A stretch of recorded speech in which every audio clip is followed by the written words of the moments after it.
Dujanovic coming up next. KSL FM Midvale. KSL Salt Lake City. From the KSL Common Spirit Health Studios, this is KSL News Radio. Utah's news, traffic, and weather station. It's 9 o'clock at KSL News Radio. I'm Andy Farnsworth. KSL's top story this hour. Our mountains got a ton of new snow thanks to the storms we saw over the weekend. Alta got 21 inches, Snowbird got 20, and Park City got 13 inches of snow. And KSL meteorologist Matt Johnson says those numbers could grow a little more today with a small storm system moving in. Features a low-pressure system not even hitting Utah, but passing to our west in the Great Basin, sliding down into the Las Vegas area, and we'll pick up some light rain, snow, shower. Matt says temperatures are expected to cool down a bit Wednesday and Thursday with overnight lows potentially reaching the teens those nights, though Friday it's expected to warm back up. And added snow this weekend also increased our avalanche danger. Craig Gordon with the Utah Avalanche Center says anyone looking to get into the backcountry should check the Utah Avalanche Center website for area-specific information and carry avalanche self-rescue equipment.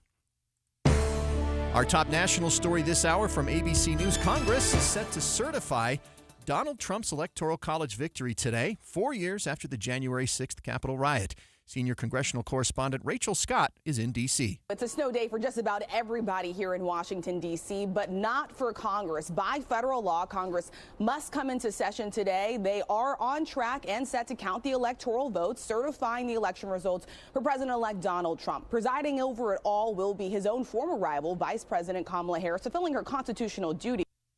Your money at this moment, the Dow is up 229 points to 42,961. Coming up, we've got wet roads affecting the drive even in the late morning. We'll get a check of traffic and weather together coming up next. KSL News Time, 9:02. A reminder about the simplest way to get updated for your day. Hit your KSL preset when you jump in the car, and we'll take care of the rest. Hear key news updates and traffic reports. Andy and Amanda from 5 to 9 in your car. KSL News Radio at 102.7 FM. Boy, right after the holidays, everyone needs a little cash, right? Oh, yes. We have great news for you. Right now, UCCU, Utah Community Credit Union, will pay you for your auto loan and credit balances. So all you have to do is just transfer your auto loan or your credit card balance to UCCU. And on top of giving you a low interest rate, which will save you money, UCCU will give you 1% cash back up to $250 on every loan you transfer. Amanda, as soon as I heard about this, I said, I'm in this exact situation. I transferred. I actually had to have 2 loans to get my car a year ago. Yeah. Long story. Got it consolidated into one, and they paid me 1% back for each thing. I've got 1 payment now instead of 2. It's so much easier, and it took me maybe basically an hour. I just went straight to the website. I applied. They said, you got to send me these documents. I did. And all of a sudden, within a couple of days, I had it all set. This is how easy they are to work with. Always looking for ways to help you and your family. You can find out more on the UCCU mobile banking app or just go to uccu.com/transfer. Utah Community Credit Union. You're going to love where you bank. Hey everyone, it's Ted from Consumer Cellular, the guy in the orange sweater, and this is your wake-up call. If you're paying too much for wireless service, you don't have to keep having that nightmare. Consumer Cellular has the same fast, reliable coverage as the leading carriers for less. And for a limited time, new customers receive their second month free when they sign up and use promo code SECONDFREE by January 26th. So why keep spending more than you have to? Seriously, wake up and call 1-888-FREEDOM or visit consumercellular.com. Taxes, fees, and other third-party charges will apply. See website for additional details. Why choose a Sleep Number smart bed? Can I make my side softer? Can I make my side firmer? Can we sleep cooler? Sleep Number does that. Cools up to 8 times faster and lets you choose your ideal comfort on either side. Your Sleep Number setting. And now it's our lowest price of the season on our top-selling i8 smart bed. Your best savings, plus free home delivery with an adjustable base. Exclusively at a Sleep Number store near you. All Sleep Number smart beds offer temperature solutions for your best sleep. Learn more at sleepnumber.com. Bear Lake provides an experience that every family member can enjoy, whether it's snowmobiling, snowshoeing, ice fishing, or just cozying up by the fire. Bear Lake in the winter is a great escape with your family. Dive into 3 of the most beautiful cross-country and snowshoeing trails in Utah. Play on 350 miles of backcountry snowmobile trails, or try your hand at ice fishing. Bear Lake is where memories are made and joy is shared. Visit bearlake.org and make your vacation plans today. And don't forget, the monster is coming, and it wants you and your family. And that's great news, really, because it's time for the Bear Lake Monster Winterfest, January 24th and 25th. Winterfest is all about an incredible celebration of winter and all the fun it brings. Cisco Disco, Monster Plunge, Monster 5K, the Chili Cook-Off, Trails Day, and a cardboard boat regatta. Bear Lake awaits. Visit BearLakeMonsterWinterfest.com for pre-registration times and locations. We're going to go live right now to breaking news. It's been happening for the last couple of minutes. We've been watching on the monitors here in the studio. Canadian Prime Minister Justin Trudeau addressing the media, addressing Canada amid rumors of a planned resignation. So let's dip in live. But despite all the efforts which I deployed, all right, I want to bring in CNN's Paula Newton in Ottawa. We also have he Jeff was Zoney mixing, standing by for us, and going back and forth between French and English, and I was listening in, Debbie, in his English response, or his words were, he just felt like the government has been paralyzed for months and that he couldn't be effective and get anything done. So there have been plenty of rumors about his resignation. Last night he said he told his children that he was going to resign. I want to go back live right now to CNN's live coverage of this announcement. Fight these internal battles. Now look, there have been a long list of scandals as well as some achievements that he outlined there. But again, so many members of his own government coming to him and saying, we don't believe that you can beat Conservative Party leader Pierre Poilievre in the next election, an election that has to be held by the end of the year. And Pam, as I've been saying all morning, stop me when this sounds familiar. This really leaves his party in a tough squeeze. The polls already indicate that they are more than 20 percentage points behind, and now they're going to have this succession battle, and it will be rough with a lot of different people putting their hat in the ring. In the meantime, you have President-elect Trump coming into office, I don't have to remind you, in 2 weeks, threatening 25% tariffs on all Canadian goods imported into the United States. It is a tall order by any stretch.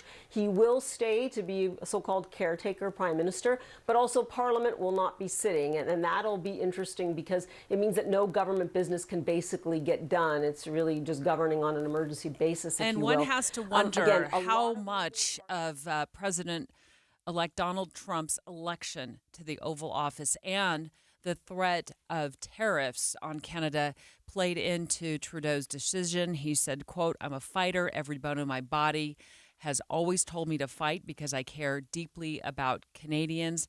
And in fact, the fact is, despite best efforts to work through it, Parliament has been paralyzed for months. And President Trump has, in semi-typical fashion, whenever he's negotiating, he can say some very bombastic things. One of the things he said is maybe we should adopt Canada as the 51st state into the United States. But yes, to your point, that tariff, that 25% tariff, has a lot of Canadians very nervous, and in part is part of the pressure of making Prime Minister Trudeau step down. Here's the Prime Minister's statements just moments ago. I advised the Governor General that we need a new session of Parliament. She has granted this request, and the House will now be prorogued until March 24th.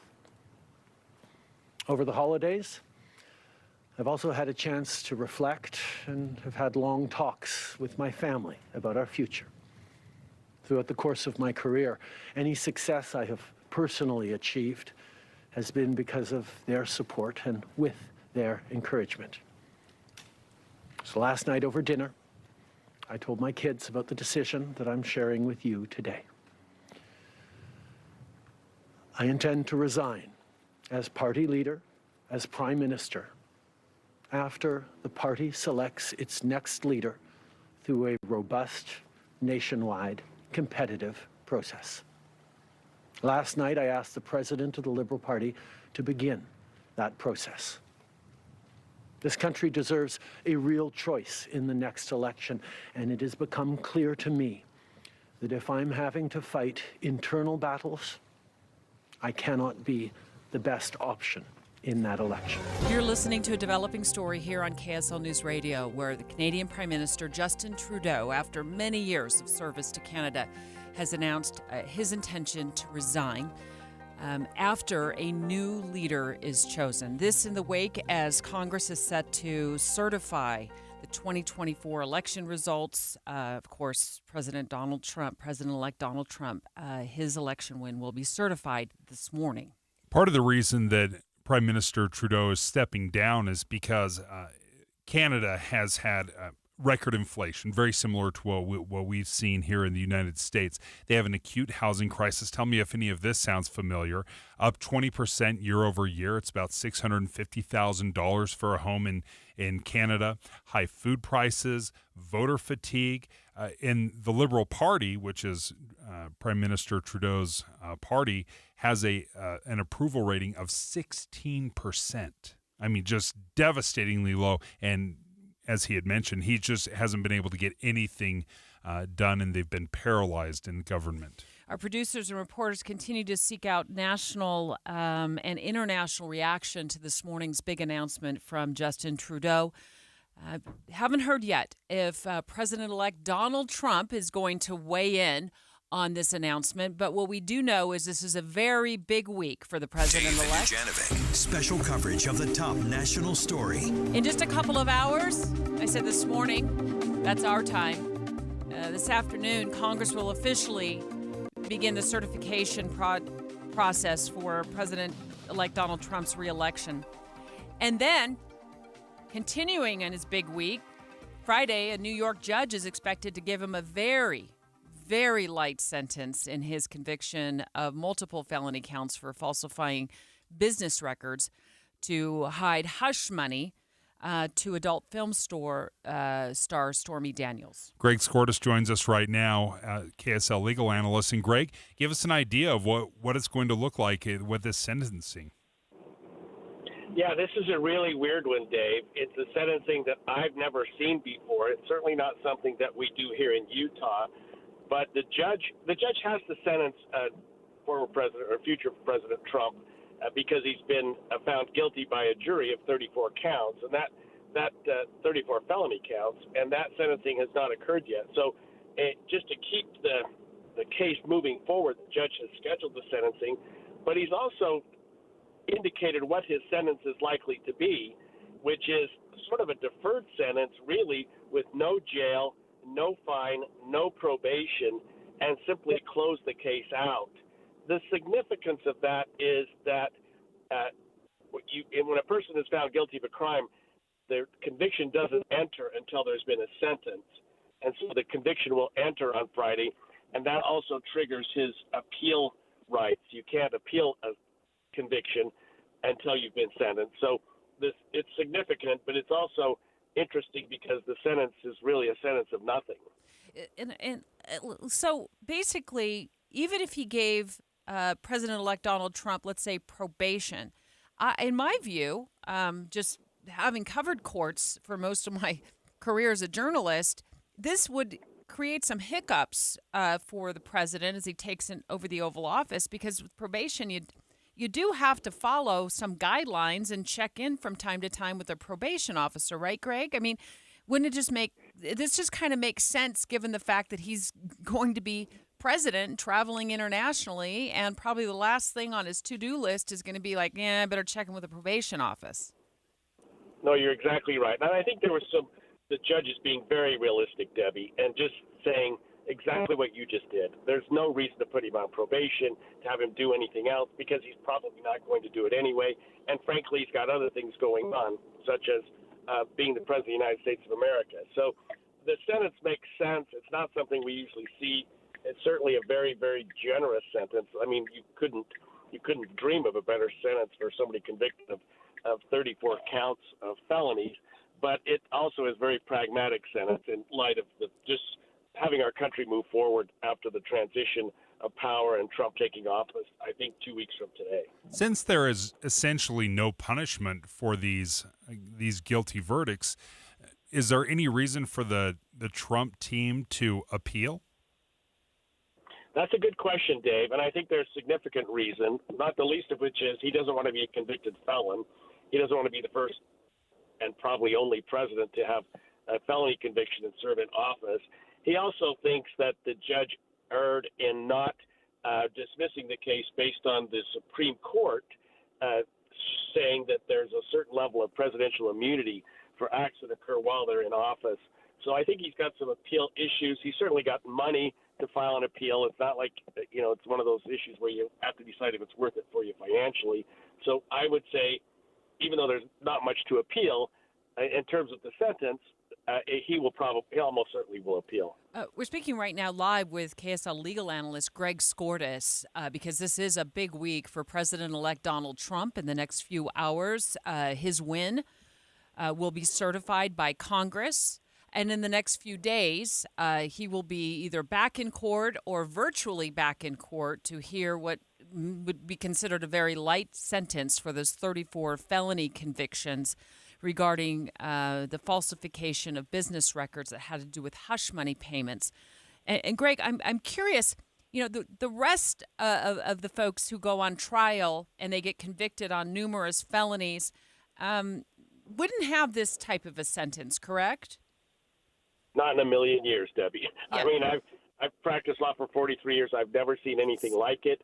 However, this case is unusual on every level possible. He's going to be president of the United States in a couple of weeks. And so I think the sentence makes sense. I know a lot of people may be upset that Trump got a very, very good resolution, but I don't know that the judge has much choice. And I don't know that our system of government, that our judicial system had much choice but to do it this way. So to me, it's a sensible way of resolving a case where a sitting president is going to be convicted of 34 felony counts. Greg Skordas, thank you so much for joining us. It looks like the president will receive a sentence of no jail, no fine, no probation. And in a few hours, he will be certified as the next president of the United States. Congress expected to begin things at 11 a.m. our time.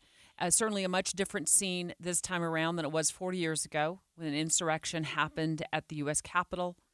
And protesters interfered, at least for a short time, with that certification. Numerous people have faced charges and convictions because of what happened 4 years ago. But this time, not expected to be any protests. And in fact, I think I would anticipate the certification to go very smoothly in just a few hours. The President-elect Donald Trump, has talked a lot about things that he's going to do on his first day.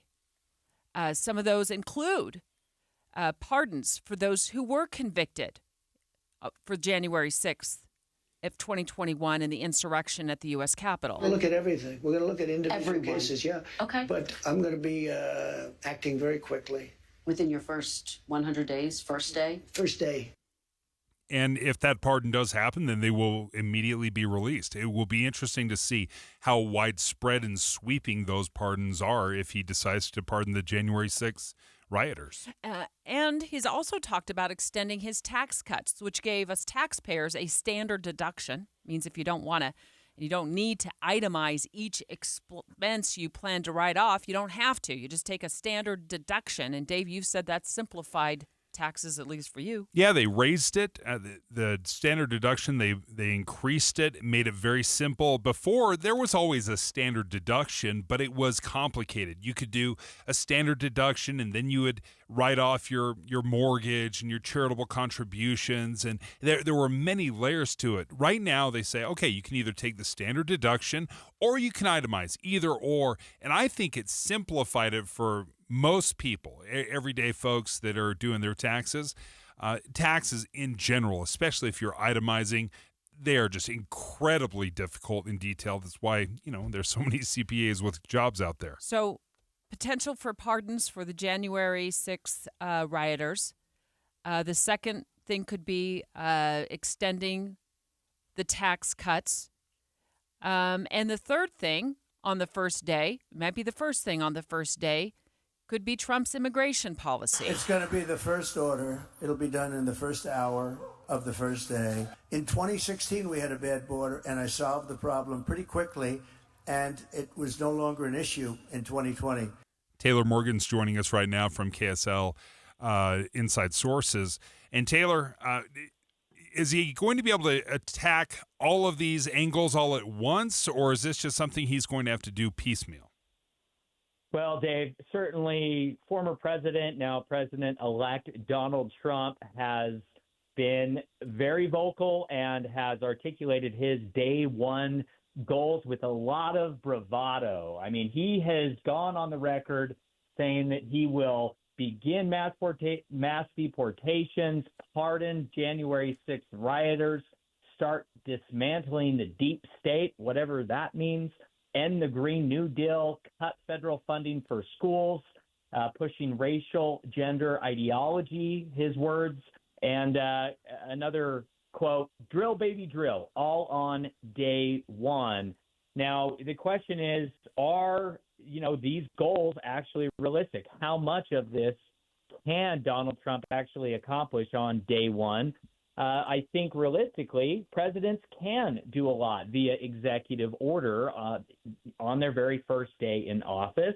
I think more importantly, though, Donald Trump, by coming out and articulating these day one priorities, I think Donald Trump has actually set a national agenda for Republicans and even for Republican state legislatures. For example, later today, the Utah legislature, Republican leaders, I should say, in the Utah legislature, are holding their own press conference announcing their plan to deal with immigration, likely mass deportations.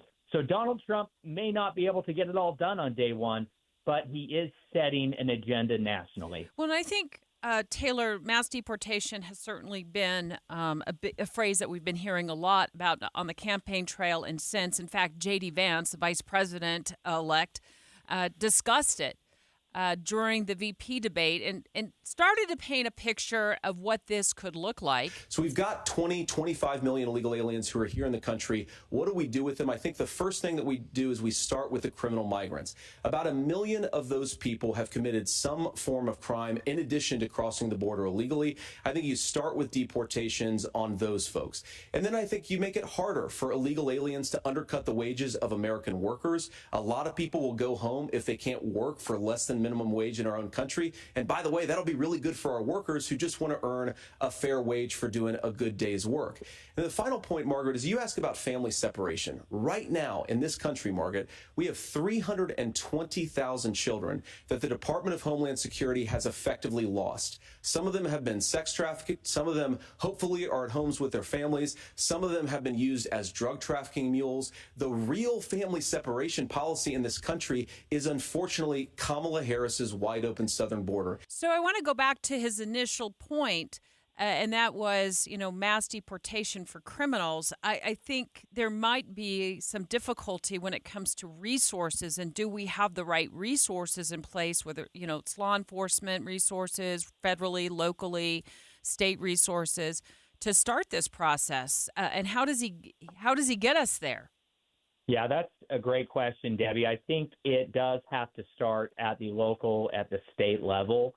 I do believe that is why we are seeing governors, state legislatures throughout the country really start to crunch the numbers and come up with their own strategies locally to get after this. Again, I expect the Utah legislature today will get specific about how they plan to deal with, quote unquote, mass deportation. I do believe that the only way to make progress on this, or to move the ball forward, so to speak, with border security, if we're going to be talking about deportations, is to focus on the much smaller pool of criminals, of registered sex offenders and violent criminals that are currently incarcerated throughout the country. We know, for example, that in Utah alone, there are over 200 illegal immigrants currently in the Utah State Prison who are there because they have been convicted of violent crimes or sexual assault.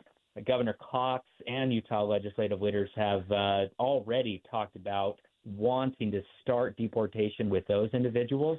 And again, we'll get more details with this 12:30 press conference later today.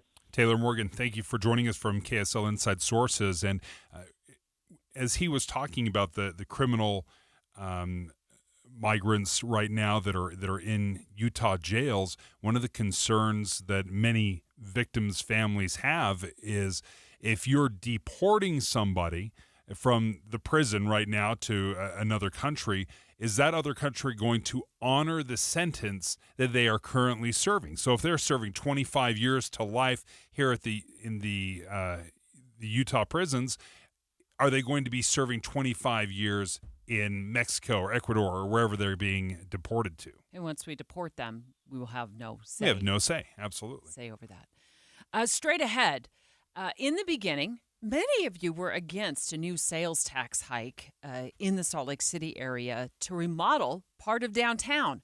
But wait, now residents are having a change of heart. Why? That story next. Dave and Dujanovic. A lot of us are filling our workdays with podcasts. When you're working, go to KSLNewsRadio.com. Click on Dave and Debbie's podcast and pick a topic and story length. Podcast with Dave and Debbie. Then get to work with KSL News Radio. It's a new year, and you're going to try to figure out, okay, what are our priorities in our house? And this is something my wife and I would always do, is start the new year. Do we want to make some home improvements? Do we want to take a vacation? And oftentimes we would look at it and say, you know what, I think we are going to set aside some money for some home improvements. And one of those home improvements that we made years ago that we've been extremely happy with was investing in a water softener. And Connecticut helped us out with that because we started seeing the problems of not having soft water in our house. When you have that natural hard water that comes into your house, that's just the way things are here, you will see problems. I think about our shower. I'd need a jackhammer to clean that thing every single time because of the hard water buildup and the stains. It was just incredibly intensive. But once we got our Connecticut water softener installed, those things seem to disappear overnight. And we've loved the way it helps keep our house clean. It's great for dishes. Very great. It's very good for our skin. You know, we really struggle with dry skin in our family, and soft water has been just wonderful. So if you're interested, go ahead and reach out to Connecticut of Utah. See if that investment in your home makes sense for you. 801-576-8600. That's 801-576-8600. They're an authorized Connecticut dealer. Or check them out online, softwaterutah.com. The KSL News Radio app will update you on breaking stories. A house explosion this afternoon. And you'll get exclusive audio streams from local events, breaking news, and sports. Cougars feel like they can overcome anything. All of your favorite KSL hosts are there too, so you can listen anytime. Plus traffic and weather. Download it today. The app for KSL News Radio. This is Derek Overstreet of the New Millennium Group and host of Stop Working and Start Living Radio. If you're close to or in retirement and you don't have a tax plan, call us right now, 888-999-6370. That's 888-999-6370. Listen, our country's been spending like never before, and the tax bill is coming soon. If you need an income tax strategy and a financial plan that will get you through the rest of your life, give my team a call, 888-999-6370. That's 888-999-6370. If you want an investment plan that allows you to keep more of your gains and pay less taxes, give us a call, 888-999-6370. My team specializes in the type of plan that will get you retired 3 to 5 years sooner than you thought possible. So, get a no-cost tax analysis by calling 888-999-6370. That's 888-999-6370. My team is standing by now. Life can feel hard or overwhelming sometimes, but you don't have to face things alone. Getting help for yourself or someone you're worried about starts with a call or text to 988. Where you always have someone to talk to, someone to help you, and somewhere safe to go. 988 Utah is here for anyone experiencing mental health challenges or emotional distress. 988 Utah can even help you navigate how to support your struggling loved ones. Whether you're struggling with anxiety, depression, or suicidal thoughts, trained professionals are ready to listen and provide free, confidential support 24/7. Utah, don't hesitate to call or text 988 for you or someone you care about. The caring staff at 988 Utah can connect you to the right resources. Learn more at 988.utah.gov. On the surface, it seemed like just another Cinderella story. The team that was predicted to finish dead last is now waiting to play the first round of the playoffs. But Real Salt Lake's 2021 playoff run was so much more than what happened on the pitch. Our club is burning to the ground. This is the tip of the iceberg. Making of a Moment, the RSL story, is available now. I just kind of got chills right now thinking about it. Follow us at makingamomentpod.com or wherever you get your podcasts. It's 9:30 at KSL News Radio. I'm Andy Farnsworth. KSL's top local story this hour. Hill Air Force Base is suspending its Trusted Traveler program following the attack in New Orleans and other concerns. The suspension means there's a 100% ID check at all gates and applies to essentially every U.S. military base and post in the country. The Board of Utah Inland Port Authority will vote at the Capitol today on a resolution amending its Castle Country project. But environmental groups are worried since the area includes a coal mine. Executive Director of the Port Authority, Ben Hart, says there are no plans to have that mine reactivated. If and when that were to ever happen, we would have to bring it through our board at a future meeting. Hart says the main goal of the resolution is to start creating tax differential to be used to spur economic growth. Our top national story this hour from ABC News. President Biden has signed a law to raise Social Security payments for current and former public employees. The president says this will put more money into the pockets of 2.5 million retirees. The Social Security Fairness Act will boost payments for public servants like teachers, firefighters, police officers. It repeals decades-old policies that limited those Social Security payments for some retirees who also collected public pensions. This law passed with bipartisan support, despite concerns that the Social Security Trust Fund is on track to run out of money in just 9 years. ABC's Elizabeth Schulz reporting. Your money at this moment, the Dow is up 343 to 43,075. That's a 0.1% increase. Coming up, we've got weather and traffic literally together because of the rain affecting the drive. We'll check that coming up next. KSL News Time, 9:31. The sources where we get our news matters. When you listen to Utah's Morning News, we want you to feel the stories are important to you and trustworthy. This is Amanda Dixon. And I'm Andy Farnsworth. Join us weekday mornings on KSL News Radio. You might not consider yourself a tech expert, but that doesn't mean you can't protect yourself from online scammers with a little help from McAfee Total Protection. Whether it's a fake missed delivery text or an urgent bank alert, these scams can look incredibly convincing. That's where McAfee Total Protection steps in. So go ahead, manage your finances and shop online. McAfee will help keep your device's privacy and identity safer. Visit McAfee.com/online protection today to get award-winning online protection for just $39.99 your first year. That's McAfee.com/online protection. Cancel anytime. Terms apply. Purchase a new heating and cooling system from Yes Air Conditioning, Heating, Plumbing, and Electric, and we'll buy back your old inefficient HVAC system. Save up to $4,500 through tax credits and other discounts when you upgrade to a new energy-efficient HVAC system. Yes offers expert technicians, flexible payment options, and our exceptional service guarantee, ensuring your peace of mind. Request your complimentary consultation from Yes today. Call now or visit theyesmancan.com for details, terms, and conditions. Traffic and weather together brought to you by My Style Checking from Mountain America Credit Union. Here's Heather Kelly. Well, we do have some very wet road conditions, but it looks like it's a narrow band of precipitation moving across the Salt Lake Valley. So you're going to have a lot of spray kicking up from tires between Bountiful and Murray.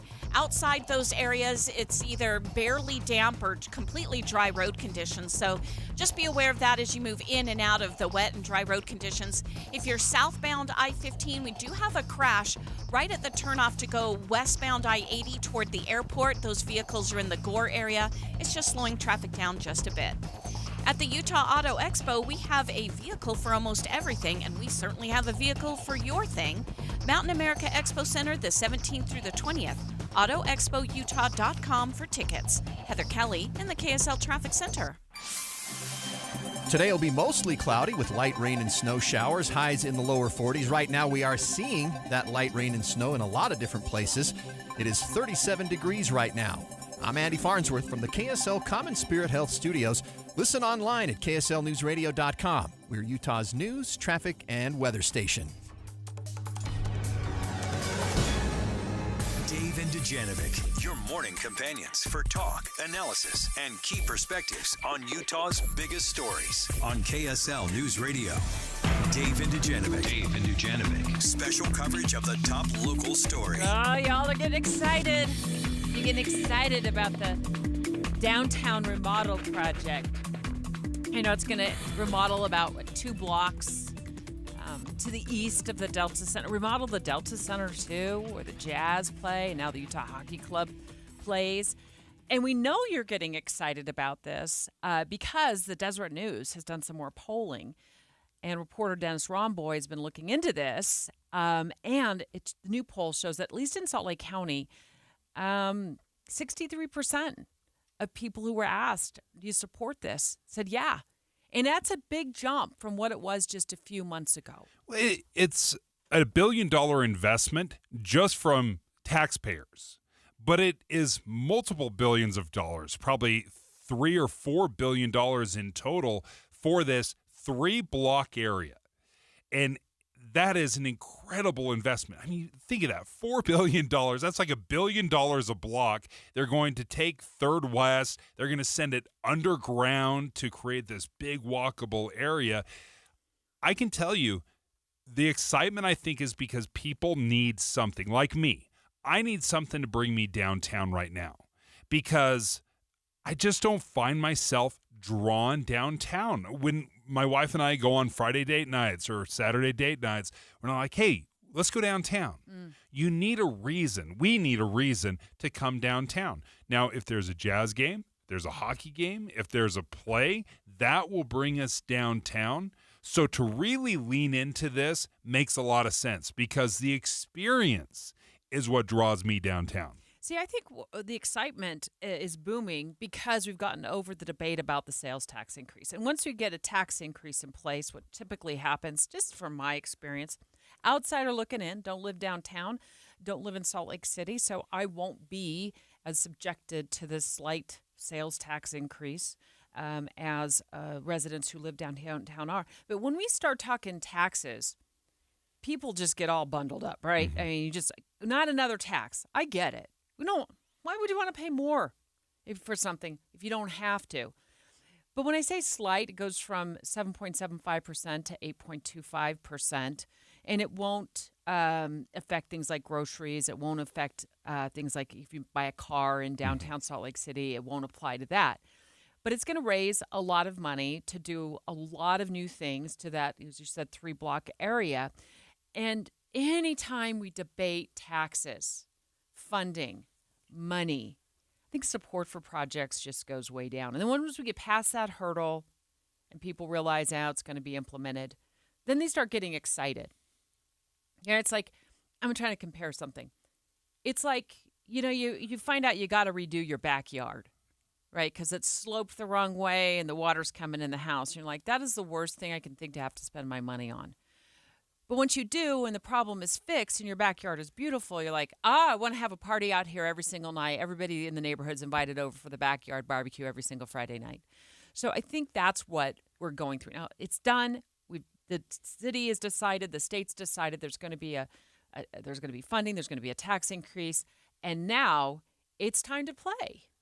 I would totally agree with your analogy. Let me take it one step further because we enjoy that newly renovated backyard until something else goes wrong, until the luster and the shiny new penny starts getting a little bit tarnished. Like when my fence fell down.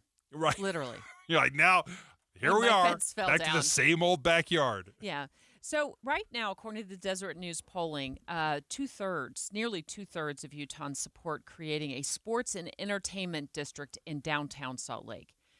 And surprisingly, Davis County seems to be the most supportive, with 70% saying they support it, compared to 63% of folks who were polled in Salt Lake County. You live in Davis County.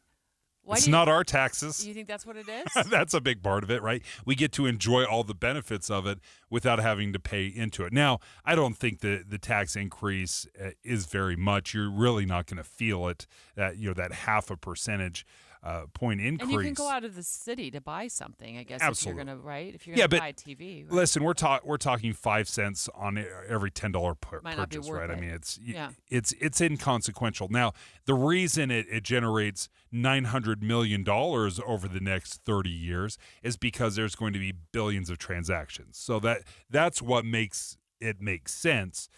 But nevertheless, in Davis County, it's very easy to say, oh, well, I would love to come down to a Jazz game, have this big, open, fun, exciting area with lots of restaurants and a cool plaza. Yeah, that is very, very appealing for someone that doesn't have to come downtown every day, right?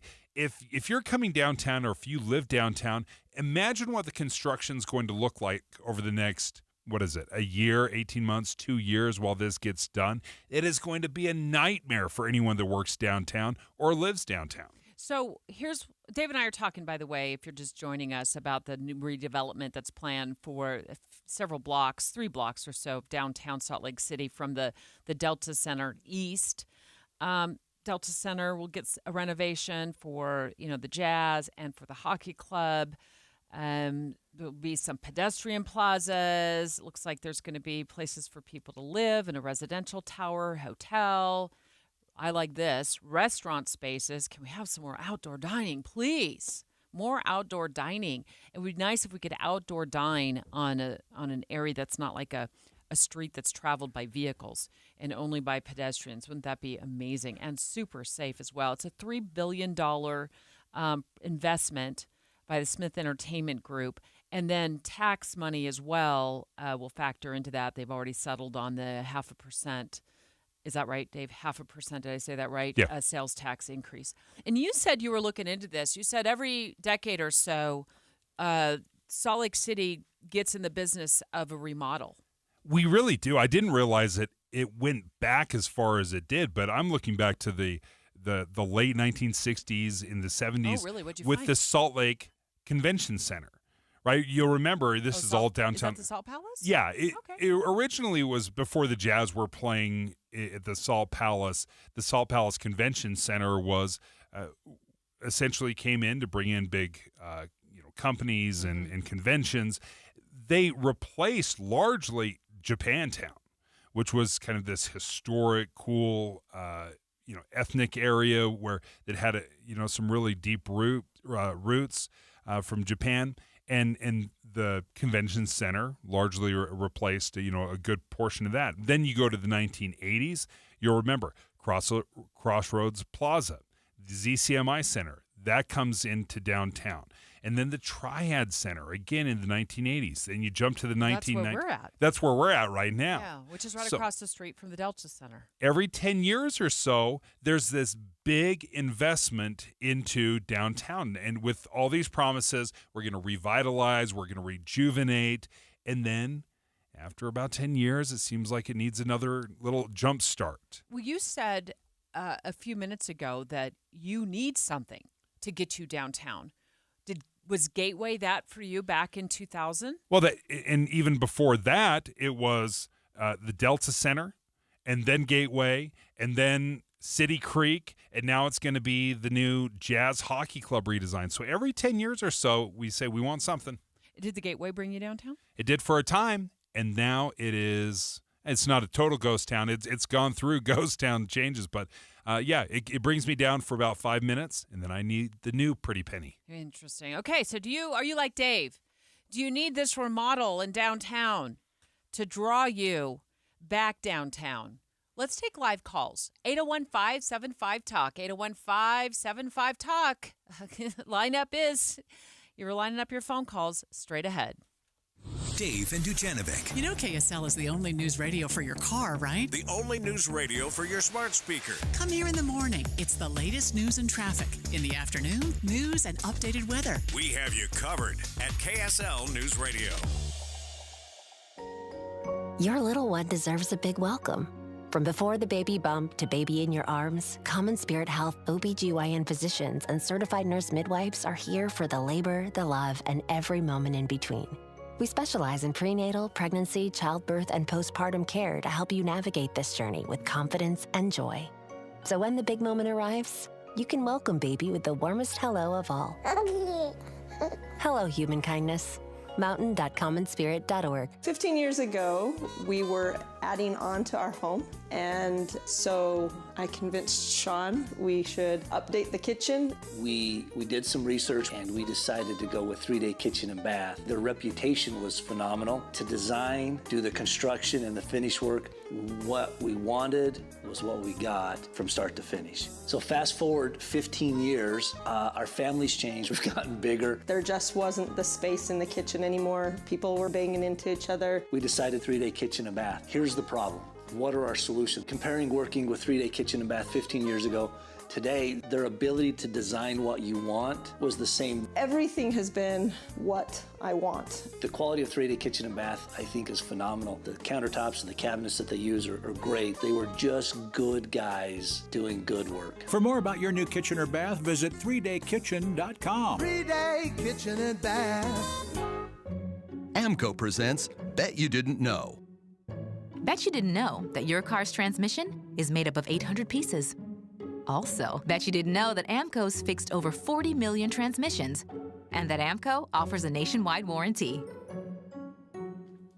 Check out AMCO's multiple financing options so you can fix it fast and pay it off slow. That's AMCO, AA, MCO. Dave and Dujanovic. Dave and Dujanovic. Do you need a downtown renovation like the one that's going to be happening at the Delta Center on East? With new restaurants, hotel, new places to shop, a new Delta Center, at least a Delta Center that gets a facelift to get you downtown. Dave says that's what he needs because he's not coming downtown enough. There's not enough going on right now to draw him into the downtown area. We're going to take your live calls, 801-575-TALK. 801-575-TALK. And the reason I need something like this and why this appeals to me right now is because I value experiences over shopping. So I don't need a new mall.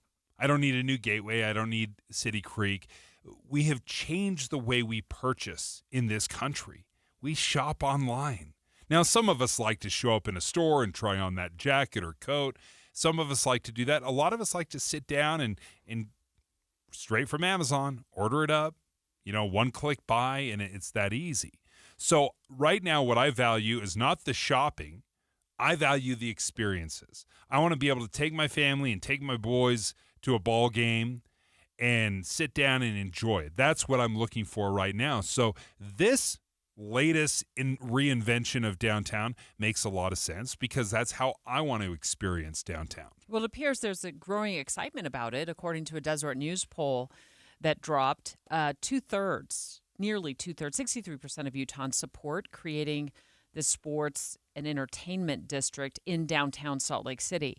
And that latest poll shows improved excitement, much more excitement than like last summer, when 54% said, oh, yeah, well, we're excited. Yeah. But at that point, what was being debated, discussed between, lawmakers and the city council in Salt Lake City and residents is you're going to have a tax increase. And ultimately, the decision is, there will be a sales tax increase, 0.5% from 7.75% to 8.25%. And it's expected to generate over $1 billion over the course of 30 years. But I'm more curious, how do we get to this point where we feel like we need something to draw us downtown? What is it about our downtown that isn't as exciting as what's going on in other cities? I think about my hometown of Phoenix. There's a big buzz in the downtown area. But there wasn't when I was growing up down there. It was kind of, oh, ho, hum. Now they've got the sports teams downtown. They've got a lot of, dining. They've got restaurants. They've got retail. I think they've got theater downtown. So what is it? And when we have that here, too, with the Capitol Theater, right? In the Bravino Hall, we have the Symphony. What is it that you need something else? Or is it just that you need a better venue for sports? We definitely need a better venue for sports. Right? When we're spending hundreds of dollars on tickets and merchandise. You want to come down and have a very cool experience. And trends change, and you want to have a very good experience. Right now, when you go to the Delta Center and you go to a hockey match, because of the way it's designed, you'll be watching it and you won't even see one goal. Like, there's a goal on each end of the ice, and you may have a completely obstructed view of a goal where you don't even see the goal. So let me just chime in here. My daughter and I went. We were, honestly, probably in what's considered the nosebleeds, but we saw all the goals. Yeah, but that's not every seat, right? Okay, It depends. so Just like any I didn't arena take a survey. has. I just sat there. Yeah, you can just walk around, and you'll see that depending on where you're seated, and you've got 20,000 seats there, 19,911 if we're going to be exact, but you've got seats that have obstructed views. So you do need an improved, renovated Delta Center to improve the sight lines, so that you don't, if you're spending hundreds of dollars on tickets, that you're not going to be like, well, I guess I'm not going to see the goal this round. I'm going to have to watch the Jumbotron. Are we getting phone calls? 801-575-TALK. Give us a buzz. We want to hear from you on a Monday morning. We are getting plenty of text messages at 57500. I want you to react to this one, Dave. This texter says, it's not going to work. They built Gateway so we would go downtown, and that didn't work, so they built City Creek. None of us still go downtown. It's not ever going to make a difference. And I think that's a very strong take, because what those are built around, and what the Gateway and City Creek was built around, was shopping. And then we just changed the way we shop. It's one of the difficulties of being a city planner is you're trying to provide the folks with what they want in the moment. Well, those trends can change from decade to decade. When ZCMI and Crossroads was originally done, my parents would come down and do the Christmas shopping down there because it was the best mall around.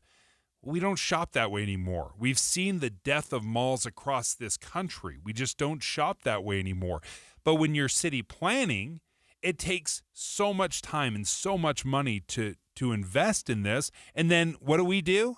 As consumers, we just change how we want to consume. So I have a different take than that. I've been downtown quite a few times in the last 6 weeks to meet friends for dinner, a couple of times to go to an event downtown, actually at a Bravenel Hall, which I'd been in there in a while, and it was reminded of how beautiful those windows are inside a Bravenel Hall to look out. It was snowing lightly. Just a really great time.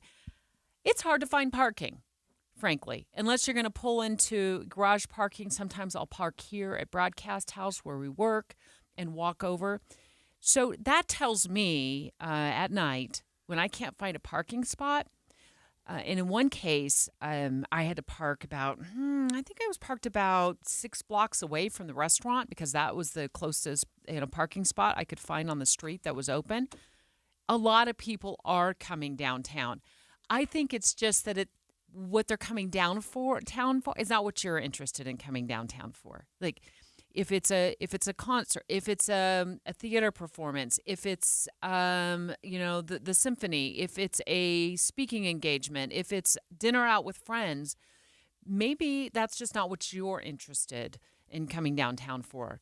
But I have had a hard time finding parking spots, Dave. So I don't know where we're getting this information. And by the way, the last time I was there, I was down here about an hour early. I went over to City Creek Mall, and the thing was plenty busy, I thought. Now, by retail standards, I don't know how busy, but I saw a lot of people walking around City Creek. I would say that would be in stark contrast to what we've heard from local leaders, from the mayor of Salt Lake to legislators to the governor, talking about the dwindling and diminishing downtown. That was why they pitched this $1 billion renovation, because we have to have something that draws people down, so we have this vibrant downtown. So, yeah, although you've certainly experienced, whether it's bad parking or whatever it might be, or it's semi-busy, what they've at least pitched us is that it's dead and we have to invest in it. This texter says it needs to be a lot easier to get around downtown. That's why we stay away.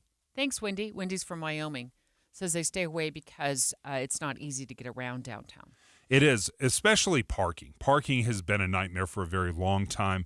And it typically gets prioritized last, it feels like. But to what you were saying, when you have to park 6 blocks away to go to your event, that's just way too much. Yeah, I got the steps in. I didn't mind that. You know me. I like getting my 10,000 steps in a day.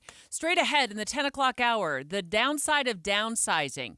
Home buyers sharing the pitfalls of purchasing and moving into much smaller homes. And in fact, our special half hour includes an expert, a realtor, sharing his tips straight ahead.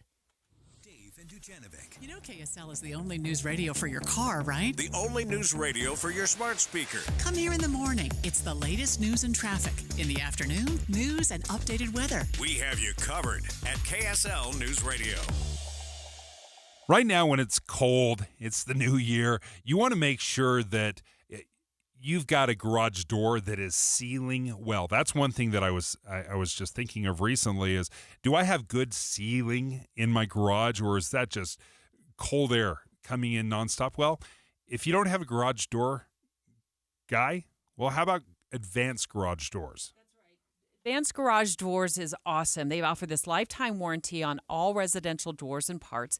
Of course, you'll have the peace of mind knowing that your garage door is always protected as long as you follow the recommendations, Dave. Any garage door or motor installed by Advanced Garage Doors includes a free inspection and tune-up once a year. So they're going to come in, make sure all of your rollers are good, that your ceilings are still in place. So they can really do that fine-tune that you need to do at least once a year. That's right. So they've got that proprietary 23-point safety inspection. You know, that you got to make sure your garage door is always functioning properly. And don't forget, free, zero-cost estimates to give you an itemized list of things that you need to make sure are functioning in order. Financing is available. Just go out to advanced-door.com. That's advanced-door.com. Or you can give them a call. They have a new phone number for you to call, 801-989-3667. Again, that's 801-989-DOOR. At KSL News Radio, we have a 30-year legacy of honoring Utah teachers, but we can't do it without your help. Please tell us about an important teacher in your life on the KSL Teacher Tribute Wall, presented by Cypress Credit Union. Each month, one lucky teacher wins a $500 gift card from Cypress Credit Union, a $250 gift card to Harmon's, plus season tickets to Hale Center Theater. Say thanks to your teacher today at kslnewsradio.com/teacher from Cypress Credit Union and KSL News Radio. Is using separate office technology like business telephones, chat, video conferencing, and file transferring complicated and pricey? What if all of those things were bundled into one simple product that has over 99.9% uptime, crystal clear quality, and is affordable? And what if you could get your business telephone bundle from a proven office technology partner like Les Olson IT? You can. Les Olson IT. All the talks we've had over the years, including what you've told me about not using alcohol and other drugs, they stick with me. And believe it or not, they really do make a difference, especially at times that matter most. Hey, want a drink? No thanks, I'm good. So thank you, Dad, for talking and preparing me for what's ahead. Thank you for talking. For more information about talking with your kids about underage use of alcohol and other drugs, visit underagedrinking.samhsa.gov. I'm Andrew Saul, Commissioner of Social Security. I'm here to warn you about telephone scammers pretending to be government employees. Some of these scammers may say threatening things like you will be arrested if you don't make payments or provide personal information. Do not fall for these tricks. These calls are not from us. Real Social Security employees will never threaten you for information or money.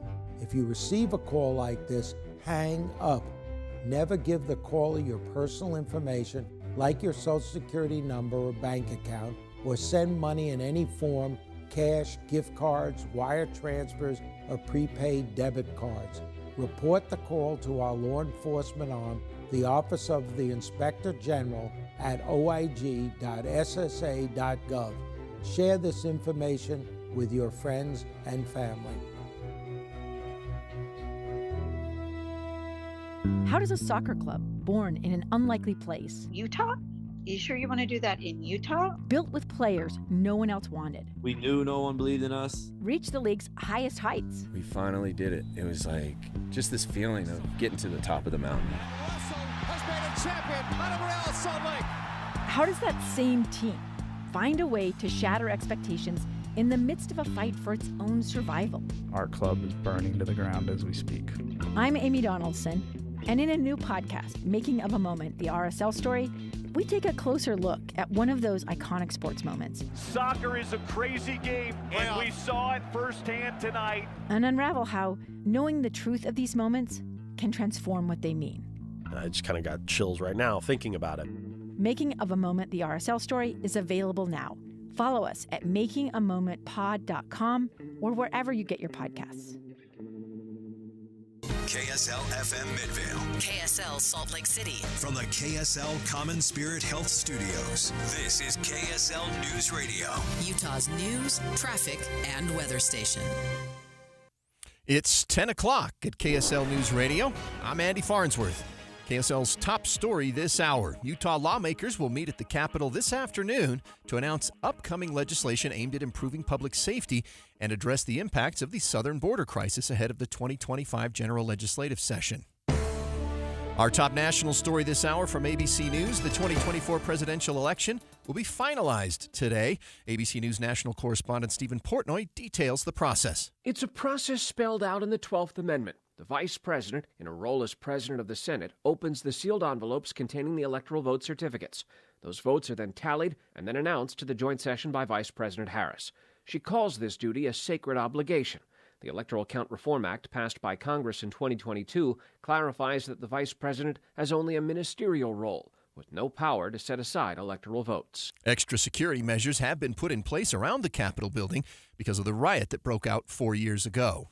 Train quiet zones are returning to railroad crossings from Salt Lake City to Provo. The train horns have been sounding since October because of needed maintenance to help them meet the Federal Railroad Administration standards. As soon as the FRA signs off on additional work that's been done, additional quiet zones will be restored from Salt Lake to Ogden. Your money at this moment, the Dow is up 73 to 6,000. Oh, that's the S&P. It's up 363, the Dow is, to 43,095 points. Coming up, we got a few rain and snow showers today, but much colder later in the week. KSL weather is next. KSL News Time 10:01. Mornings are for recharging. And they're for starting your day right. We volunteer to join you in the car. Get news and weather at 102.7 FM during the most important part of your day. Andy and Amanda, each morning between 5 and 9 on KSL News Radio. Hi, I'm Utah Tax Attorney Jordan Wilcox.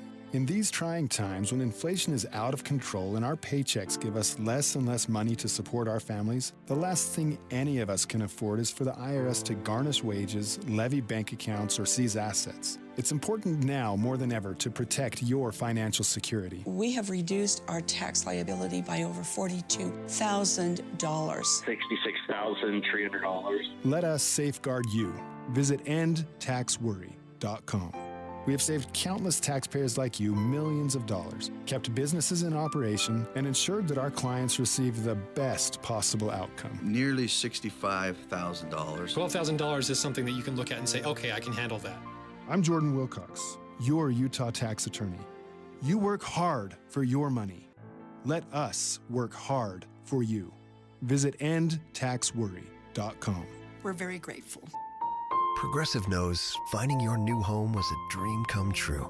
You wanted it close to town, with a picture window overlooking a yard. And you found it. Now, when you sit down to dinner, you've got front row seats too. Your neighbor's daily pickleball game. Progressive can't save you from your noisy neighbors, but we can save you money when you bundle your home and auto with us. Get a quote at Progressive.com. Progressive Casualty Insurance Company affiliates and other insurers not available in all states. When you're hiring, have you ever felt like you're missing out on meeting great candidates? Well, they're not hard to find when you go to ZipRecruiter. Every day, ZipRecruiter helps people who are actively looking for jobs like yours, so it's easy to find the right person fast. 4 out of 5 employers who post on ZipRecruiter get a quality candidate within the first day. Try ZipRecruiter for free at ZipRecruiter.com/free. That's ZipRecruiter.com/free. If you're trying to decide which gutter protection to put on your home, don't just ask how they'll handle leaves. Ask how they'll handle ice. Tim Jr. here from RGS Exteriors, and that's right, ice. See, plenty of gutter guards are good at keeping out leaves, but most are made with flimsy materials that can bend, buckle, and break under the weight of too much ice. Kind of a big problem in an icy state like Utah, right? At RGS Exteriors, our exclusive gutter protection systems are built Utah tough. They're made with premium strength materials that hold up to 1,200 pounds of ice per square foot. Simply put, they're not going to budge. Our gutter guards are also certified to handle hurricane-level winds and rain. Mother Nature can't damage them. Guaranteed. Utah Tough Products. That's the RGS way. For a free estimate, call 801-280-3110 or visit rgsexteriors.com. That's rgsexteriors.com or 801-280-3110. Traffic and weather together brought to you by My Style Checking from Mountain America Credit Union. Here's Heather Kelly. We don't have any accidents reported and no delays anywhere across the Wasatch Front, but you may be slightly below the posted speed limit due to the wet road conditions. We have scattered rain showers mostly affecting the Salt Lake Valley between Bountiful and the Murray-Midvale area, but we also have some snow falling in portions of Utah County. Again, all of that making for a little bit of a wet and possibly slick commute. Heather Kelly in the KSL Traffic Center. We'll continue to see some light rain and snow showers throughout the day, but on Wednesday, colder air from the north moves in and temperatures drop with highs only reaching 19 degrees. Right now, it's 36 degrees in Salt Lake City, 36 in Ogden, and 37 degrees in Provo. I'm Andy Farnsworth from the KSL Common Spirit Health Studios. Listen online at kslnewsradio.com.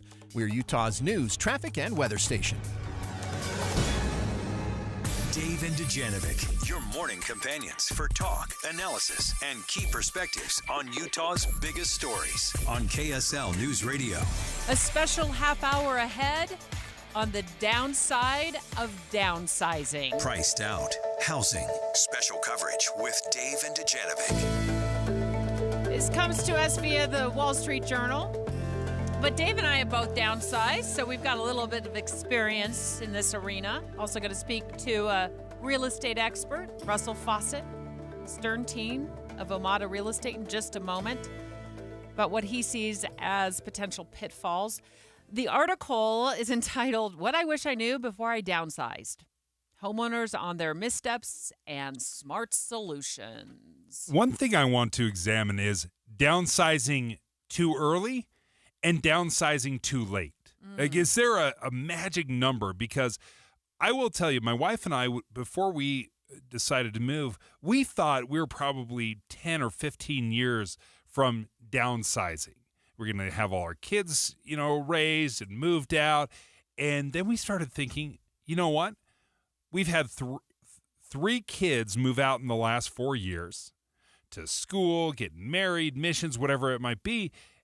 It was just the three of us. What did I need 5 bedrooms for when we only used 2 of them? So that's why we moved in my 40s when I thought we'd be probably moving and downsizing in my 60s. Oh, I downsized a few years ago when I was just in my 50s. Still in my 50s. By the way, we're going to be taking your live phone calls as well during this special half hour. 801-575-TALK. Have you downsized? What was the downside? Share your experiences, 801-575-TALK. We're taking live calls. If you haven't noticed yet, we've mixed up the format of the show just a little bit. So there was no commercial break, which typically hits at about 9:14, 9:15, 10:14, 10:15, etc. We're going to keep talking right on through that commercial break. So we're going to take you through to the bottom of the hour. What's your downside of downsizing? 801-575-TALK. In the Wall Street Journal article, I love how they talk to different people who have done this. And there's a woman they talked to. Her name is Marilee Bear. She's got 6-year-old twins, at least at the time when she talked to them. And she lives in California in Marin County, which is this, San Francisco area. And she had a 3,200 square foot house. And she decided to downsize. And when they talk about the pitfalls, one of the things I read in the article is because her kids were so young, they hadn't become that involved in sports.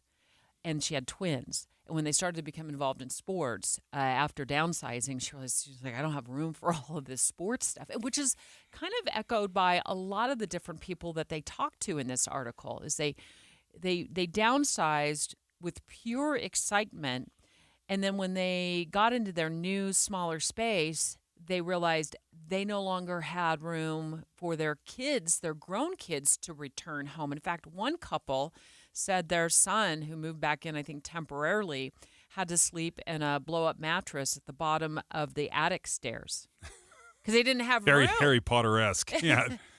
And then others have found that they looked around and they like entertaining their friends and family, but they don't have the same space to entertain more than just a couple of people. Yeah, we've experienced that. And that surprised us a little bit because we're not huge entertainers. We don't throw big old ragers. Everybody show up to Noriega's house. But nevertheless, to your point, when the kids come back for the holidays, there's more shuffling than we were used to. It's like, oh, hey, buddy, you're the youngest, so you get to sleep on the couch for a couple of days. How much fun is that? You do take that for granted, having all the extra rooms. The just-in-case rooms is what I call them. That's totally what they were. They're just-in-case rooms. Just in case. And then if nobody shows up. Yeah. You don't need it, right? Again, going to take your live phone calls in just a moment. 801-575-TALK. If you downsized, what was the downside? Russell Fawcett, owner of the Stern team of Omada Real Estate. Thanks so much for joining us for our special half hour on this, Russell. Yeah, thanks for having me on. So what do you see as a downside that you warn clients about when it comes to downsizing? Yeah, I think the biggest one that I warn about, and you kind of touched on it, is kind of what is that family situation? Do you enjoy or do your kids come back and stay with you? Do you have any grandkids that might, need to come and hang out for a minute? Really, every situation is so different, but I think that's the one thing that maybe might be overlooked is I know it's just a couple of times a year, but how special those moments can be when the kids are coming home and you don't have any room. So are they still going to come or are you going to someone else's home? As you get older, it gets harder to travel. So if you're like, oh, we'll just go to the kids' homes, well, it will become a little bit harder to get out of the house. And so that's probably the first one I would say is definitely look at long term. What are you trying to do with the family? Is there a rule of thumb of what you should be looking at as far as downsizing? Like, do you cut it in half? Do you cut it by a third? Like how much square footage you're used to? Like never go below this? It really just depends on everyone's needs. Honestly, the main thing that, when I'm working with someone that's maybe moving from that larger 2-story home is do you have main floor living? Is your laundry on the main floor? Is your, primary bedroom on the main floor with the kitchen? And so just making sure that they're not going to have to tackle stairs later on. And I actually love, when people have that basement still, whether it's unfinished or better finished, that they don't have to necessarily live and occupy the whole home, but they still have a little bit of availability of space should they need that, because it's tough if you ran out of space and now you're having to move again because you realized you downsized. You went too small. You went too small. Russell Fawcett, owner of the Stern team of Omada Real Estate. Before we let you go, final question. In fact, I want to play this snippet of audio. It's a personal finance reporter with the Wall Street Journal, and I found it on a Wall Street Journal podcast. It actually published and posted last year. She's talking about that interest rates are high, and they were last year. They still are, comparatively speaking, to what they were a few years ago. So that is something that I think people need to consider as well when they're downsizing, is like, what advantage are you getting out of it? But let's listen to what she had to say. The 30-year fixed mortgage rates are nearing 8%. And so downsizing is often really costly for those who can't pay cash. A smaller home could translate into bigger monthly home payments, and that further stretches the budget of people who are already on a fixed income. So it's not really a great option financially. Russell, what's your take on that? Yeah, so if you're going to downsize for financial reasons, I mean, you definitely want to be able to have that improved cash flow, debt reduction. And so just as she said, if you're not paying cash, I would weigh heavily the benefits of actually moving versus could you just simplify in the space you're already in. Russell Fawcett, hey, thanks for joining us. We appreciate it because we are having this conversation. The downsides of downsizing. I have loved the downsizing. I think I'd probably call it more right sizing for my family because we didn't lose a lot of square footage, but we gave up a single family home, and now we're living in a townhome. We actually gained some square footage, but now we've got people on each side of us. We don't have that yard, that privacy.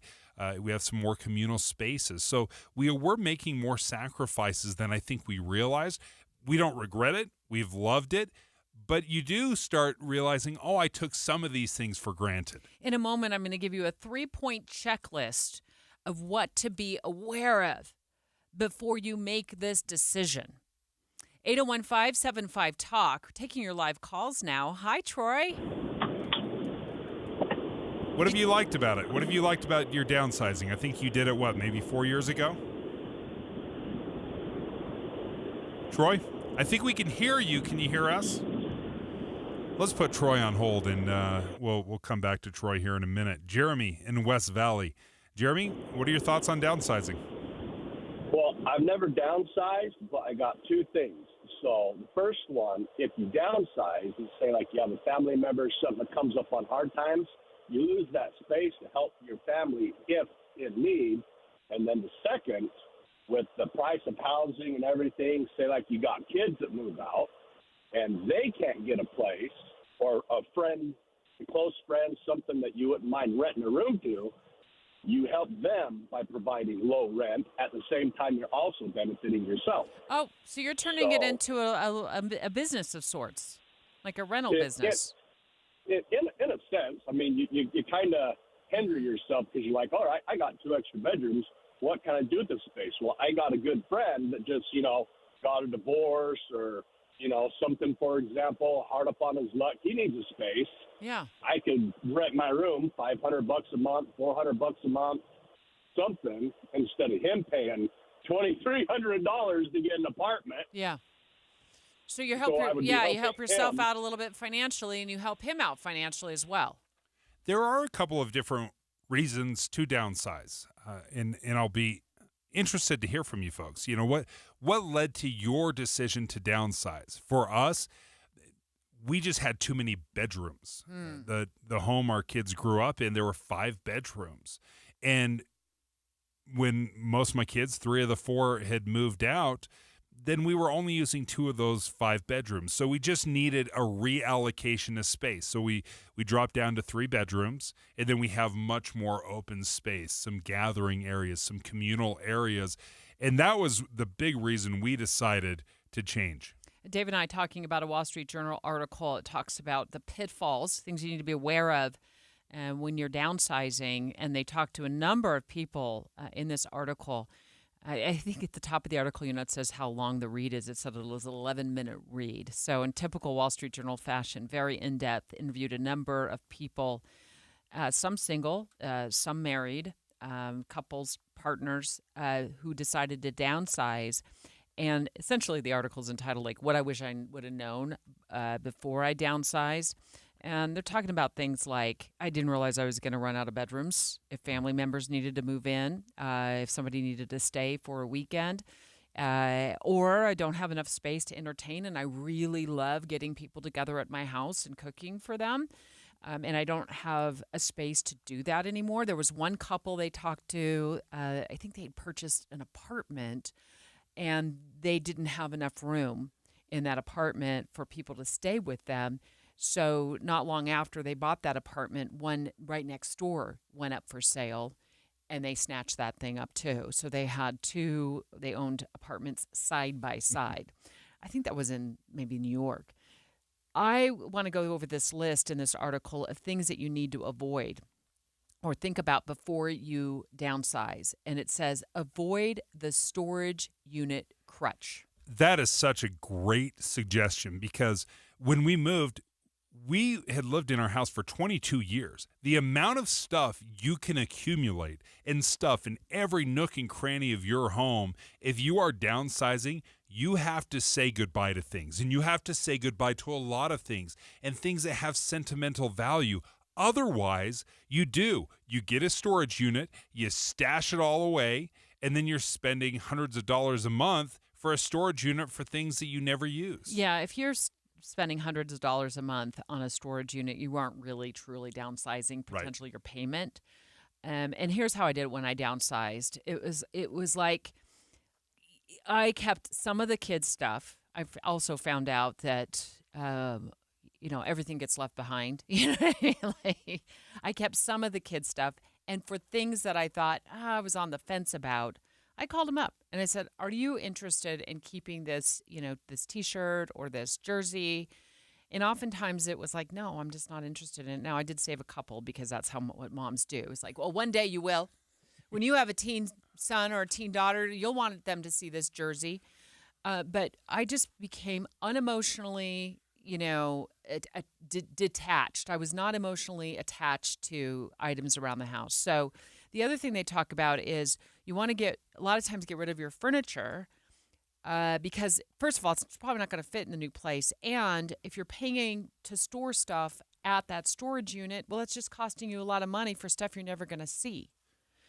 So I always look at storage units as a failure to purge stuff, right? It is a crutch. The second thing they talk about in this article is talk to your accountant, because they focused on one man who was really good at purging. In fact, he was so good at purging, he purged and threw away a lot of his old tax records, because there's this 7-year guideline for holding on to your tax records. But he purged so many of them, not realizing that if you are going to be stuck with what's known as capital gains tax on the sale of your home, you have to, in order to defray that tax, to pay less in taxes, is you can show in your tax filings to the IRS, look, I redid the roof, I had to, change out all the drywall, I had to redo this and that in the house, but you have to have the receipts for that. Well, let's say you started that project 10 years ago. Or those projects 10, 11 years ago. You've lived in the house for 20 years, but you get rid of all those tax records. Well, now you don't have those as proof to show to the IRS. So they said, before you do this, you'll definitely want to talk, purging old tax records, talk to your accountant. And then they also talk about remembering that creative reuse has limits, that designers who are experts say that 90% of the time, the old sofa has just got to go. It's just not going to fit in your new place. So you're going to have the expense of refurnishing or buying new furniture to furbish your place. Yes, and some of that you have to just accept as part of the move, right? Because you're going to make a lot of money on your house, and by downsizing, maybe you just move to a better area or closer to work, whatever it might be. But part of this is, I think we have to accept, okay, some of this is the cost of doing business. Some of this is the cost of moving. We have to replace our furnishings or buy a new bedroom set that fits better. We can't just necessarily reuse it if we're losing half our square footage. Dave and I talking about the downside of downsizing. Just got off the phone a few moments ago with Russell Fawcett of the Stern team. He said, hey, you know what? Be careful. Do not downsize too small. And I actually love, when people have that basement still, whether it's unfinished or better finished, that they don't have to necessarily live and occupy the whole home, but they still have a little bit of availability of space should they need that, because it's tough if you ran out of space and now you're having to move again because you realized you downsized too small. So when I downsized to a townhome a couple of years ago, I made the decision to purchase a townhome without a basement. So I don't have a basement, and I have no regrets about not having a basement. You don't like the water coming in and flooding your basement? That's part of the homeowning experience, Deb. But I appreciate Russell's advice, because a lot of people could potentially, I think you got a townhome with a basement, so that just in case you want to expand or you need an extra bedroom. I don't have that. So I'm just, I'm stuck on the main level in a second story at all times. But I will say this, I haven't regretted it. Yeah. You haven't felt the crunch, and that's awesome. But I grew up in Arizona. We didn't have basements. We just so when I moved here in 1990 and y'all had basements, I was like, what are these things? Curious. It's freezing in really, here. There were no, I remember seeing one basement. In Arizona? In Arizona. Okay. And I lived there until I was, 22, 23 years old before I moved here. So I was used to an environment where, a home where you just didn't have a basement. One final tip that I like from this Wall Street Journal article is if you are going to downsize, don't be afraid to set aside money for the move. Because oftentimes, when you're moving into your first home and you're 22 years old and you have a bunch of friends and buddies, they can help you move. Well, moving in my 50s or, in my late 40s, that was much harder than I expected. Really? So, how so? It was just more physically demanding. Oh, yeah. Just carrying everything with a 49-year-old back, not quite as easy as it used to be. So one of the tips they said, if you're going to downsize, look at hiring some help to help you pack some things up and carry the heavy stuff. Move that piano. That's what I did. Oh, move the piano. Just push it down the driveway and give it away. Pianos, the worst thing to move in history. You're like, I'd rather re-roof. You stop answering your friend's phone call when they're calling you to help. Sorry, them move buddy, piano. out of town. Straight ahead, Bankrate says 21% of adults in this country are going to use a credit card for unexpected expenses. Oh, but wait, and do this instead. We'll explain next. Dave and Dujanovic. Dave and Debbie go out of their way to make sure you hear all sides of a story. They're working the phones to get several viewpoints on for you. Hi, it's Tim and Amanda. We get you the full story, too. We have you covered on KSL News Radio. It's a new year, and how about a new you? Are you interested in losing a little weight? That's where a lot of us go when the new year starts. You're like, you know what? I'm going to get my health in order. With Salt Lake City Fat Loss, you can lose up to a pound of fat per day on their program and do it without injections and do it without surgery. I lost 57 pounds in 60 days with Salt Lake City Fat Loss, and although it wasn't easy, it was easier than I thought it would be. I was so nervous to join a program because I thought this is just going to be starvation and misery, and it really wasn't. It was just learning how to say no to certain things and yes to other things. And I was so excited about the results that it kept me motivated. So if you're interested in joining a program, Salt Lake City Fat Loss was fantastic for me. Go ahead and reach out to them. Website super easy, slcfatloss.com. Just go to slcfatloss.com. The KSL News Radio app will update you on breaking stories. A house explosion this afternoon. And you'll get exclusive audio streams from local events, breaking news, and sports. Cougars feel like they can overcome anything. All of your favorite KSL hosts are there too, so you can listen anytime. Plus traffic and weather. Download it today. The app for KSL News Radio. This statement has not been evaluated by the FDA. This product is not intended to diagnose, treat, cure, or prevent any disease. When it comes to my lifestyle and diet, I don't always make the smartest choices. Touchdown! Woo! Hey, how about another round and some more chips? But when it comes to taking care of my liver, I do make one very smart choice. Active liver tablets from New Nordic. I used to have real issues with my liver, and at my last checkup, my doc was concerned about my numbers. But since adding a once-a-day active liver tablet, my gut's better, I feel great, and my doctor's happy. I ask a lot of my liver, so the least I can do to say thanks is a daily dose of Active Liver. You ask a lot of your liver, so give it the support it needs with Active Liver. You can find Active Liver at Amazon.com, or for a volume discount, visit NewNordicUSA.com. Go to new, NORDICUSA.com, Amazon, or ask for Active Liver at your local CVS. New year, new you. New Nordic. You wouldn't know it, but most financial advisors are put in a box. I'm Jeff Jr. from Trajan Wealth, and I want to provide you a little insight about financial advisors. Most financial advisors have to sell what their company requires them to sell, and many advisors have to only adhere to what's called a suitability standard. A suitability standard is a limited standard of care, not requiring what's sold to be best, just suitable. Advisors with this loose standard often have limited investment and product selection. Trajan Wealth is held to a fiduciary standard, which is the highest standard of care in the advisory business. And that's just one of the many reasons we have billions of dollars under our care and attract clients from other advisors. Raise your standards today and call Trajan Wealth. Call 801-899-7600. That's 801-899-7600. Advisory services offered through Trajan Wealth, LLC, an SEC-registered investment advisor. Hi, I'm Miley O'Keefe. In competitive gymnastics, flexibility and precision are crucial, and Les Olson IT knows how important flexibility and precision are to your business. It's why they deliver the very best IT security, office equipment, collaborative technology, and so much more. Let Les Olson IT's Perfect 10 service empower your business at lesolsonit.com. Les Olson IT.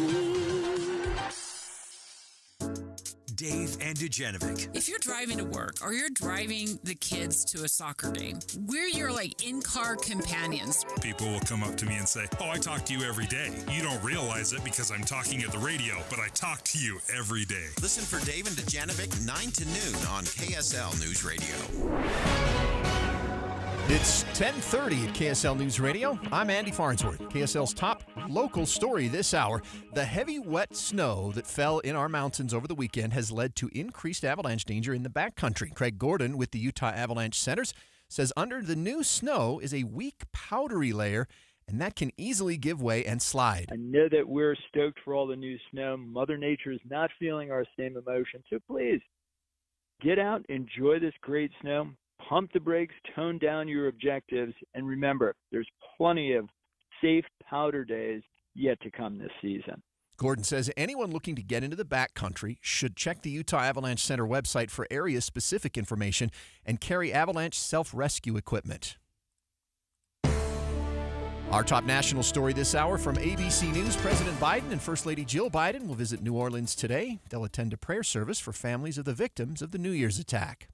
Canadian Prime Minister Justin Trudeau this morning announced he plans to step down as the Liberal Party leader. Last night over dinner, I told my kids about the decision that I'm sharing with you today. Trudeau will remain Prime Minister in a caretaker capacity until a new leader is chosen.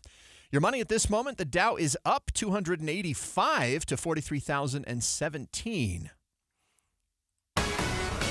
Coming up, we're going to see extra cold temperatures this week, and it's cloudy and rainy outside right now. KSL traffic and weather is up next. KSL News Time 10:31.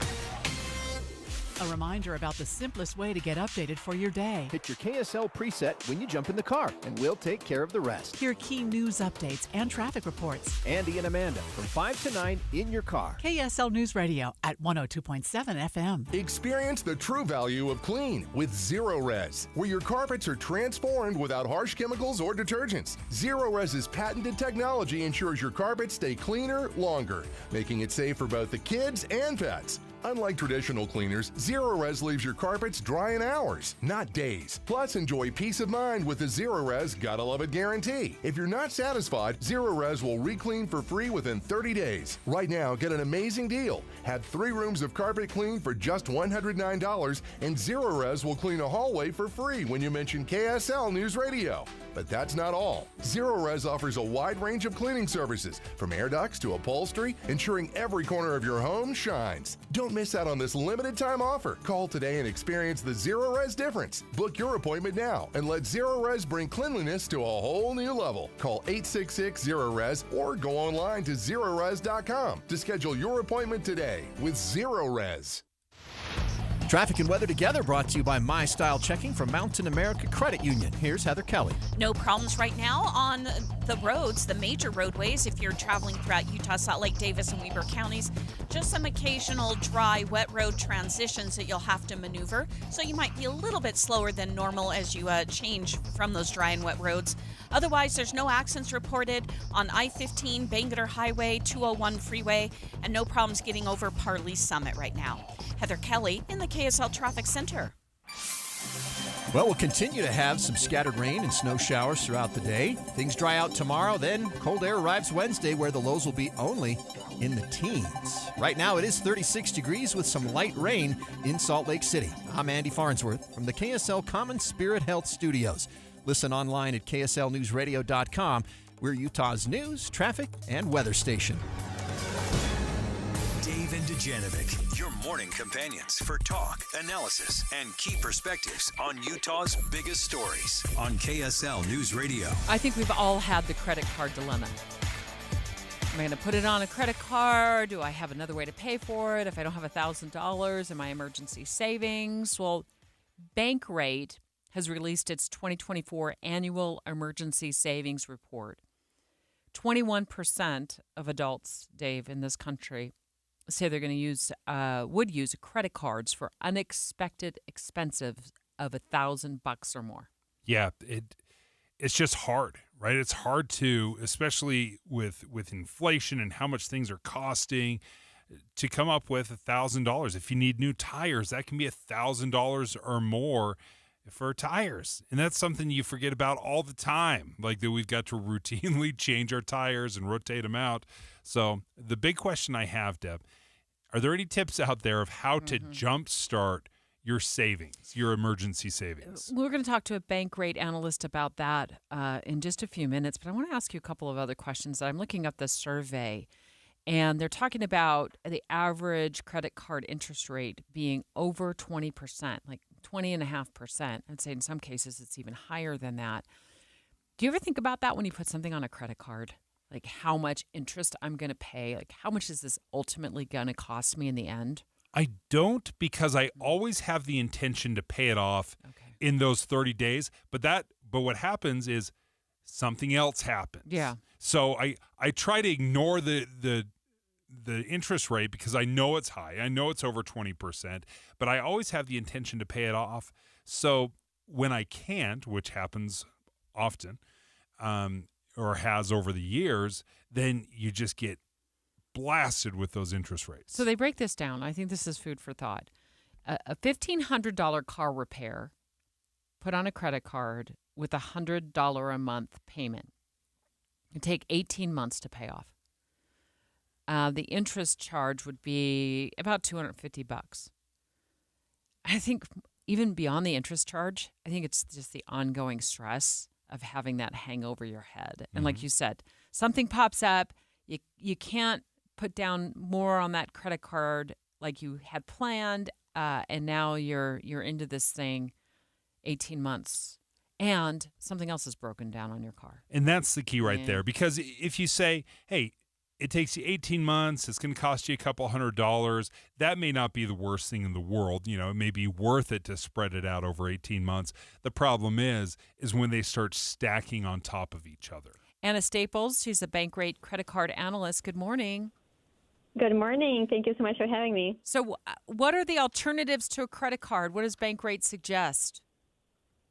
So the options here really depend on the person's credit level. So for those with good credit, there are low-interest personal loans and 0% APR cards. Those who are homeowners can also look into a HELOC or home equity line of credit. And if your credit isn't in good shape, you can also consider asking your employer about a salary advance, which some employers do provide. Or even, ask your friends. Maybe you can borrow from, your loved ones, your family. A salary advance, that's something that I think a lot of people don't tap into or realize. How does that typically work? Do they just take it out of your next paycheck, or will they spread it out over a certain amount of time? How does that work? Yeah, essentially a salary advance is borrowing against your future earnings, and that goes directly through your employer. And some offer it and some don't, and the terms can vary about how this works, and it also might depend on your relationship with your employer. For some smaller employers, it might work differently than for bigger corporations.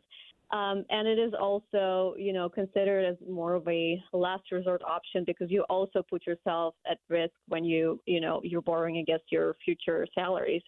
So, but it might be better than putting a large expense on your credit card because, as you mentioned, being in debt is very stressful and it can really get out of hand very quickly. I also wonder how many people want to disclose to their employer, like, look, I got too much on my credit card, so you can give me a salary advance. I want to talk a little bit more about the home equity line of credit, Anna.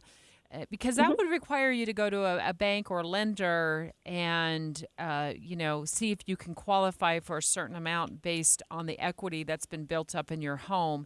But the interest rates are typically much lower, than what a credit card is, right? How much lower? Do you have a ballpark for us? It really is going to depend, again, on your lender, on your kind of how much equity you have and your credit level as well. But it never hurts to ask. The one thing that's important to remember here that this option, even though it's going to cost you much lower than a credit card balance, you still have to remember that your home is the collateral to this type of loan. Mm-hmm. And so, if you don't pay on time, if you're behind on your payments, on your HELOC payments, you can lose your home.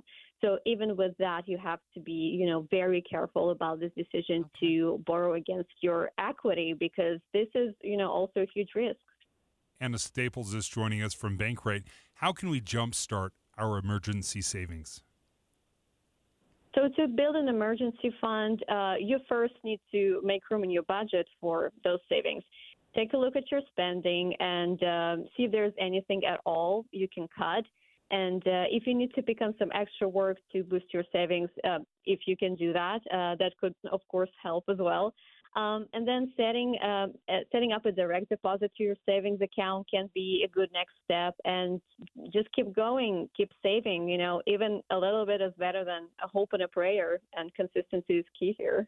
Yeah, I've even advocated, and I did this for my credit card payoff many, many years ago. I took, at least temporarily, a second job and got that credit card paid off that had been hanging over my head for goodness knows how long. In just a matter of months. And I'd say that could be potentially, if people have room in their schedule for it, that could potentially be a way to amass a quick emergency savings fund. Did you have another question for Anna, Dave? No, thank you, Anna, so much for joining us. Bankrate credit card analyst Anna Staples. I love that story, Deb, of where you said, I'm struggling with some debt. It's the stress of me, so I've got to do something differently. Yeah. And you weren't trying to nibble at the edges and try to eat more ramen and more rice and beans, but you said, you know what, I'm going to get a second job. Yeah. Yeah, I was already not eating enough anyway. But yeah, I just took a second job and I got that thing taken care of in like 3 months. It was the best. And then I quit. And I just resigned from the job. Kind of love that part of the story as much as anything, because oftentimes we will become addicted to the additional money.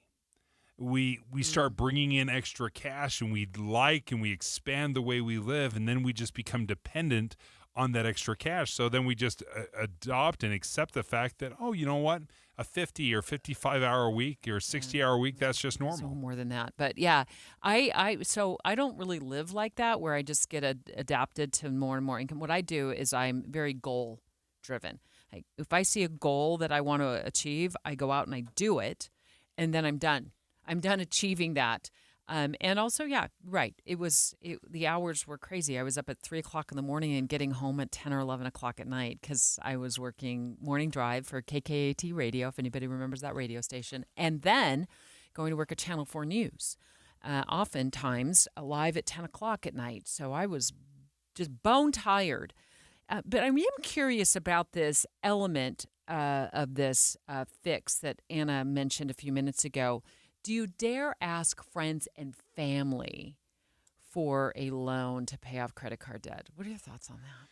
Boy, that's a tough one. It makes a lot of sense, right? That's who you should turn to is friends and family. But anytime you do that, it just comes with a lot of awkwardness. I think it's awkward to ask. It's awkward for them to say no. Maybe they're not doing as well as you think they are, and they have to now admit to you, like, sorry, buddy, I don't have that money. I don't have any money to share with you either. Yeah. So let's ask our listeners. 801-575-TALK. Do you dare? Have you asked a friend or a family member for a loan so you can pay off your credit card or anything else? 801-575-TALK. Let's take your live calls next. Dave and Dujanovic. Current events can have a lot of moving parts. Our job is to make it easy to keep up. You're part of a bigger world, so spend 15 or 20 minutes here and be part of it. Join us weekday mornings between 5 and 9 on KSL News Radio. Alpine Home Medical, we bring wellness home. Are you on your feet a lot? When traveling, do you find yourself sitting for long periods of time? Hi, I'm Jay Broadbent with Alpine Home Medical, and we have compression stockings that can help you. Our compression stockings are designed to improve circulation, reduce swelling, and provide unmatched comfort. Come check out all the different styles and fabrics. These aren't your great-grandparents' compression stockings. That's why we're excited to offer an amazing deal. Buy 3 pairs of compression stockings and get a free care kit. That's right, 3 pairs of compression stockings and get a free care kit. Come into any of our 11 locations and invest in your health this winter by embracing the benefits of compression. For more details, visit us at alpinehomemedical.com. That's alpinehomemedical.com. Alpine Home Medical, we bring wellness home. The Movie Show is at Minky Couture in Layton this Friday, January 10th from 11 to 1. Join KSL News Radio and Minky Couture and get special discounts and savings on your favorite Minky Couture products. Looking for the best gift ever? That's what you get at Minky Couture, the original luxury blanket company. New this year at Minky are family pajamas, luxury robes, and snuggly sleeping bags. Save 50% this Friday only. For the Movie Show in Layton, use code MOVIE50 at minkycouture.com or any of the 6 Minky locations. Did you know 96% of Americans lose an average of $111,000 in Social Security income? And it's because they claim their benefits at the wrong time. Don't lose $111,000 in Social Security income that's rightfully yours. Learn how you could wring every nickel out of your benefits on Retirement Solutions Radio this Saturday afternoon at 3 o'clock, right here on KSL, News Radio 1027. Dave, and Dujanovic. We just hung up the phone with Bankrate, talking about 20+% of Americans, because they don't have an emergency fund, say they're not opposed to putting any sort of an emergency expense on a credit card. And Anna Staples, an analyst from Bankrate, says make some other considerations before you do that. So for those with good credit, there are low-interest personal loans and 0% APR cards.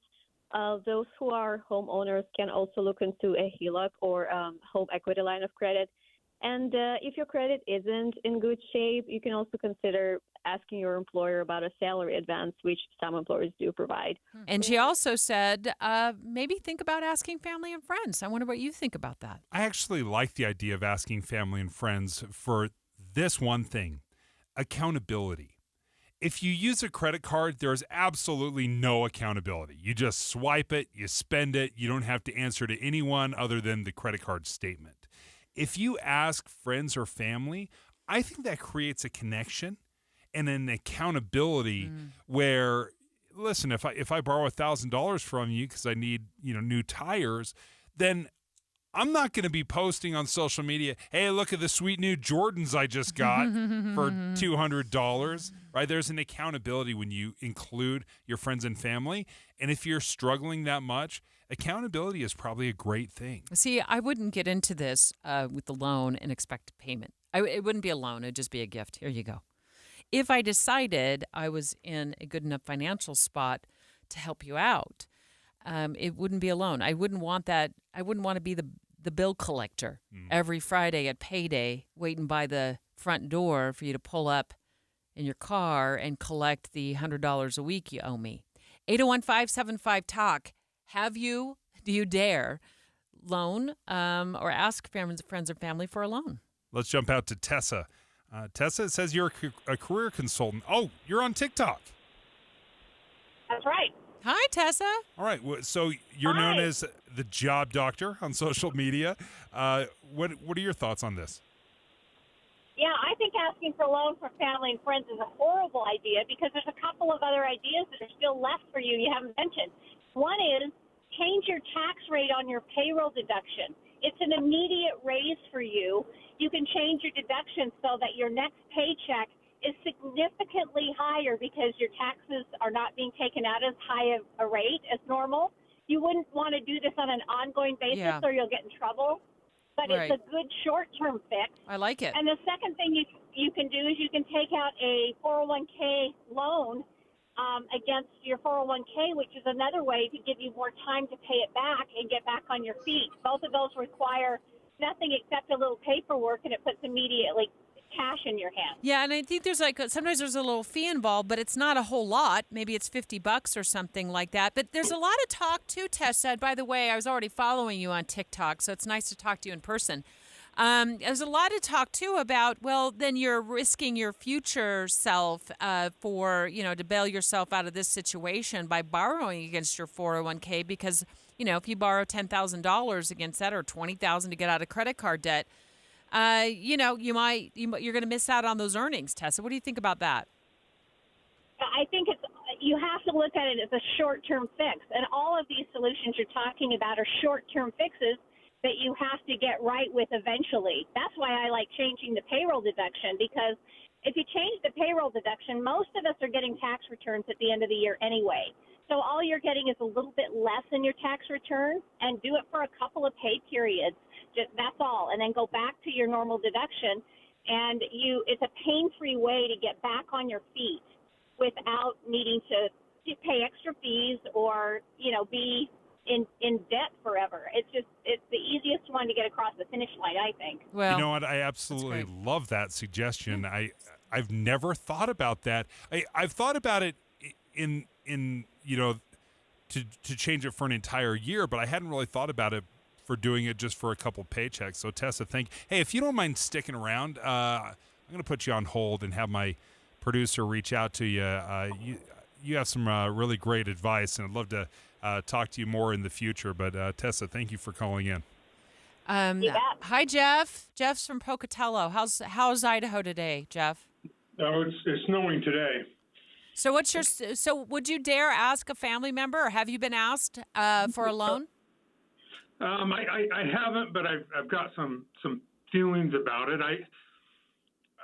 I'm always hesitant to ask family members for money, and I say that because Thanksgiving dinner tastes different when you owe somebody money, and you're sitting across the table from them. And if you fall on hard times and you need money, and you can afford to just give somebody money, I think that's fine. But when you're borrowing it, if something happens where you're not able to pay it back, it just strains that relationship a little bit. Yeah, it makes it awkward. Yeah, absolutely. So I mean, I've been in situations where I've needed money, but I've been hesitant to ask from family for that reason. I would just assume go to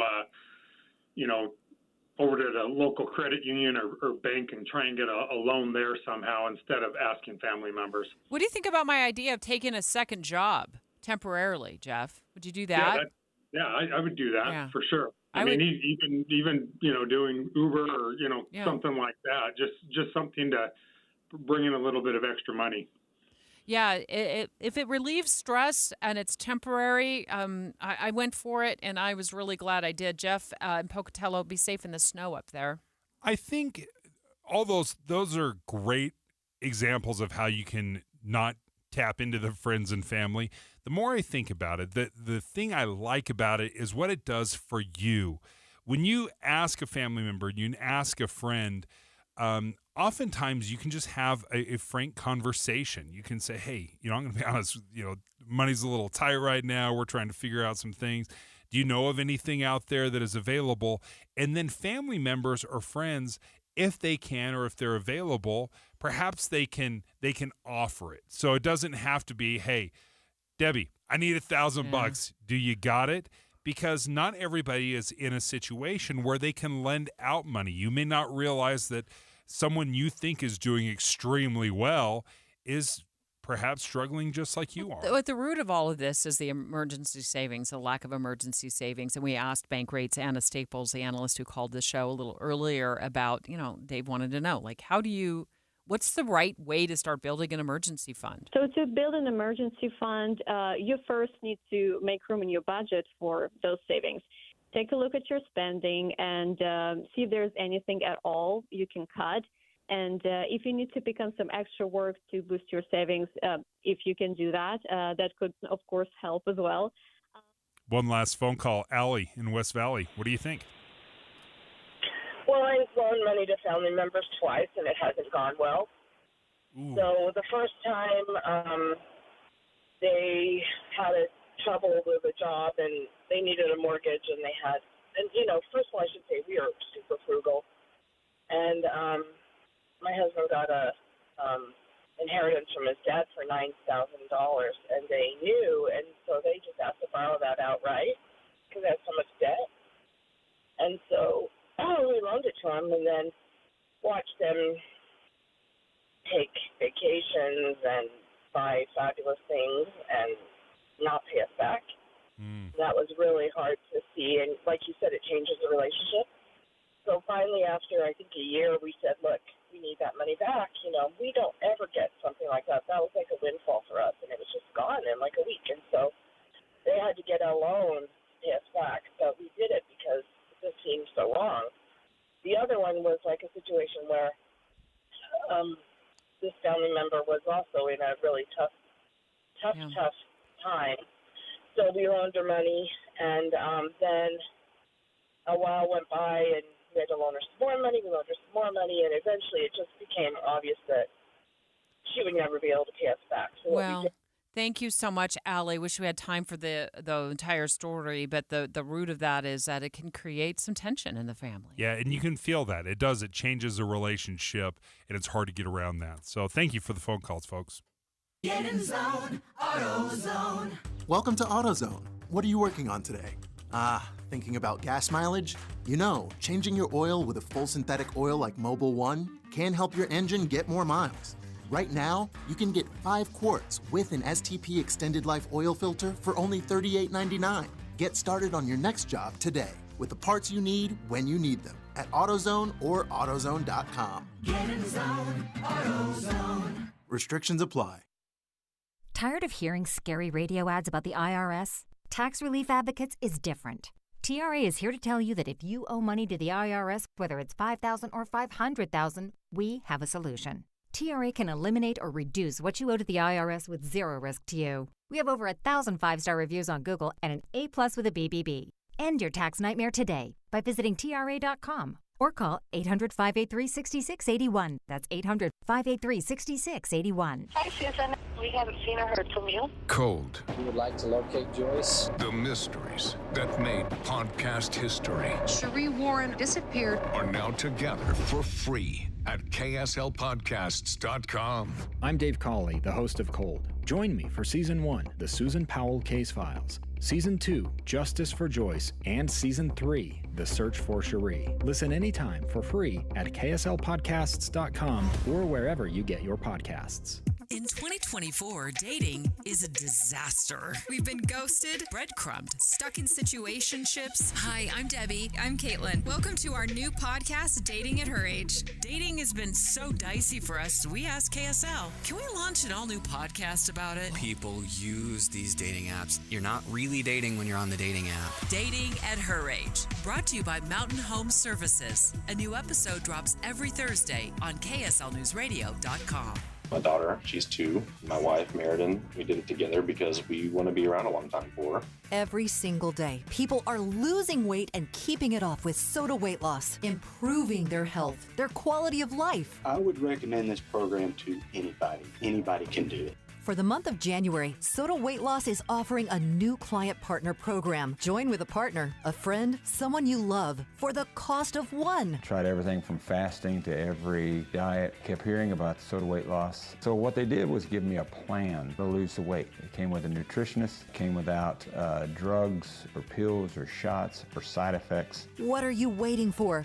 Get started with Soda Weight Loss right now with a partner and only pay for one. Do you know how good it feels to let go of 51 pounds of belly fat? Because Soda Weight Loss works. Visit sodaweightloss.com. That's SOTA weightloss.com. Soda is, say it with me, state of the art. Wesley Financial Group is not a law firm. Do you find yourself stuck in a timeshare? Get the real facts about the timeshare industry and your options for cancellation. Chuck McDowell, founder of Wesley Financial Group, has put together a free information guide that reveals the secrets the timeshare industry doesn't want you to know, including the 5 ways to get rid of your timeshare. Call now and get this timeshare cancellation guide absolutely free. Call 800-838-6161. That's 800-838-6161. 800-838-6161. This is a story of the one. As a maintenance specialist for university housing, he knows college students can major in wear and tear. Plus, housing so many students doesn't leave a lot of room to house all the supplies he needs. That's where Grainger comes in. With over 1 million industrial-grade products and fast, dependable delivery, Grainger carries the quality products he needs so he doesn't have to. From a new door hinge to a whole new faucet. Call, click Grainger.com, or just stop by. Grainger, for the ones who get it done. Before a disaster turns your family's world upside down, it's up to you to be ready. Get a kit, make a plan, be informed. Learn how at www.ready.gov. Brought to you by the Federal Emergency Management Agency and the Ad Council. Jeff Kaplan. When you're online, that's sometimes a source of fourth-hand information. Somebody does the reporting. Another website Googles, they find it, they rewrite it, and by the time you read it, you know the old game telephone. But KSL is a source of primary information. We have reporters on the street. They're out in the field finding out the details. And the difference between online and KSL News Radio, night and day. Jeff Kaplan's Afternoon News, 3 to 7 on KSL News Radio. KSL FM Midvale. KSL Salt Lake City. From the KSL Common Spirit Health Studios, this is KSL News Radio. Utah's news, traffic, and weather station. 11 o'clock at KSL News Radio. I'm Becky Bruce. KSL's top story this hour. Police have located and arrested the ex-boyfriend of a woman found dead in Tooele County over the weekend. Officers arrested Nestor Roca Aquayo in Fillmore last night. They say he was on a bus trying to make his way to Mexico. Sales tax for the downtown revitalization plan in Salt Lake City is officially in place, and support for a new sports and entertainment district is growing. KSL News Radio's Alexandria Bonilla reports. 63% of Utah adults support the upgrade to the Sports and Entertainment District. A poll from the Deseret News and the Hinckley Institute found that a big chunk of that support is coming from Utah and Davis County, with 66 and 70% of residents respectively. The 0.5% sales tax only applies to the project area. It's about 100 acres around 500 West and West Temple, and South Temple to 200 South. The sales tax is expected to generate $900 million for the development of the district. Our top national story this hour from ABC News. Congress gaveling in right now to certify the results of the 2024 presidential election. You can hear actually audio there of the joint session as the members of Congress are kind of getting settled. Vice President Kamala Harris, in her role as president of the Senate, will open sealed envelopes with the results from the Electoral College, which will then be tallied and announced officially to the joint session of Congress. Coming up on KSL News Radio, we'll tell you when this rain and snow mix is going to clear out. KSL weather is next. KSL News Time, 11:01. The sources where we get our news matters. When you listen to Utah's Morning News, we want you to feel the stories are important to you and trustworthy. This is Amanda Dixon. And I'm Andy Farnsworth. Join us weekday mornings on KSL News Radio. Can we talk about something difficult to discuss? Are you going through a difficult financial time? You have equity in your home, but nobody can help? American Home Loans has created the Bridge Loan program to use your equity regardless of your credit at this time. The Bridge Loan can be used to pay debts, collections, IRS liens, divorce settlement, or home improvements. Call at 801-262-2221, 262-2221. This loan creates a bridge between now and a much brighter future. After COVID, one of their clients had over $85,000 in credit cards. Their scores were too low to borrow on their home. American Home Loans was able to save them $2,000 a month. And after 8 months, they qualified for a conventional loan and lowered their payments. The consultation is free and confidential. Please call them and see what they can do for you. The number is is 801-262-2221. 262-2221, or go to AmericanHomeLoans.com. AmericanHomeLoans.com. And MLS 245422, equal housing lender. You bought a house, or maybe you're building one, but it just isn't feeling like home. Not yet. AMC Building Materials has this undeniable knack for transforming a house into a home. Your home. How do they do that? They combine years of exceptional kitchen and bath creations with your ideas. In fact, customer satisfaction is their #1 priority. You know what you want. You know it's not going to be cookie cutter. And this is exactly where AMC shines. AMC delivers exceptional quality, bold-style kitchen and bath designs, along with their exceptional value and a timeline you'll love. Most projects are complete by the elite AMC professional installers in under 10 days. Immerse yourself in the beauty, function, and feel in person at the AMC Building Materials Showroom in Salt Lake City. Get directions and schedule your free estimate at amckitchenslc.org. AMC Building Materials, transforming your house into a home. amckitchenslc.org. An airliner takes off from the Pacific Northwest, carrying 101 passengers and crew. Most aboard Flight 293 are active duty military and their families, headed to Cold War assignments in Alaska.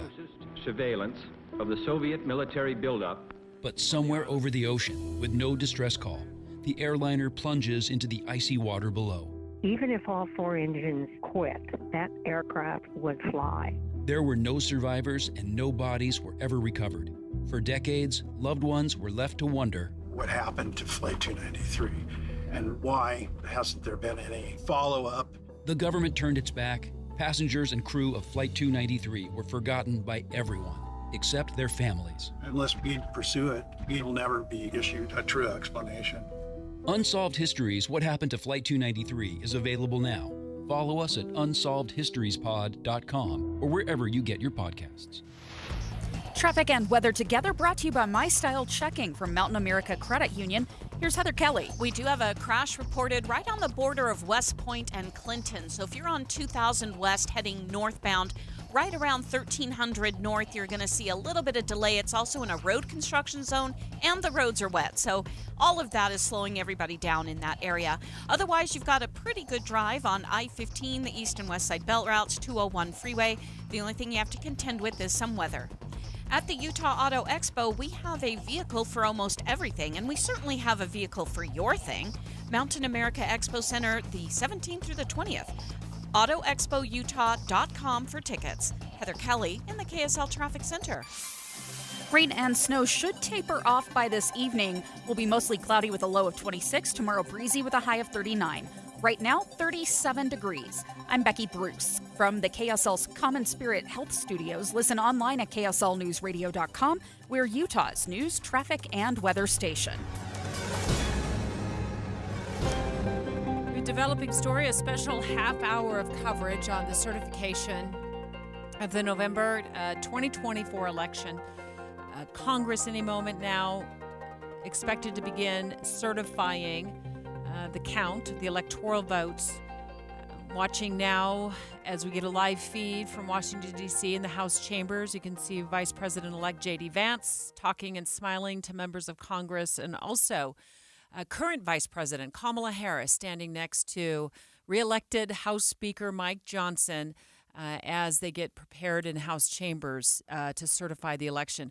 Just a little side note here. This is not actually the inauguration of President-elect Donald Trump. That'll happen on January 20th. This is the certification of the 2024 election results. And quite frankly, before January 6, 2001, this would be on C-SPAN with absolutely nobody watching, right? This was never an event until 2021.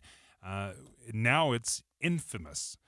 So this is now being carried by every cable station live. We see Vice President Harris standing there next to Mike Johnson, Speaker Mike Johnson, and they're getting ready to certify the election results. Let's listen into CNN's coverage live. Of the several states for President and Vice President of the United States. After ascertainment has been had that the certificates are authentic and correct in form, the tellers will count and make a list of the votes cast by the electors of the several states. The tellers on the part of the two houses will take their places at the clerk's desk.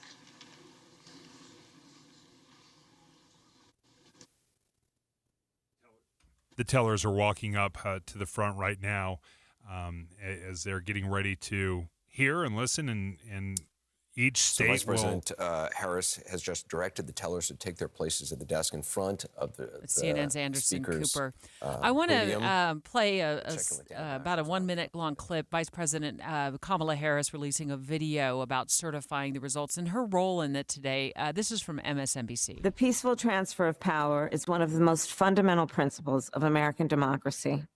As much as any other principle, it is what distinguishes our system of government from monarchy or tyranny.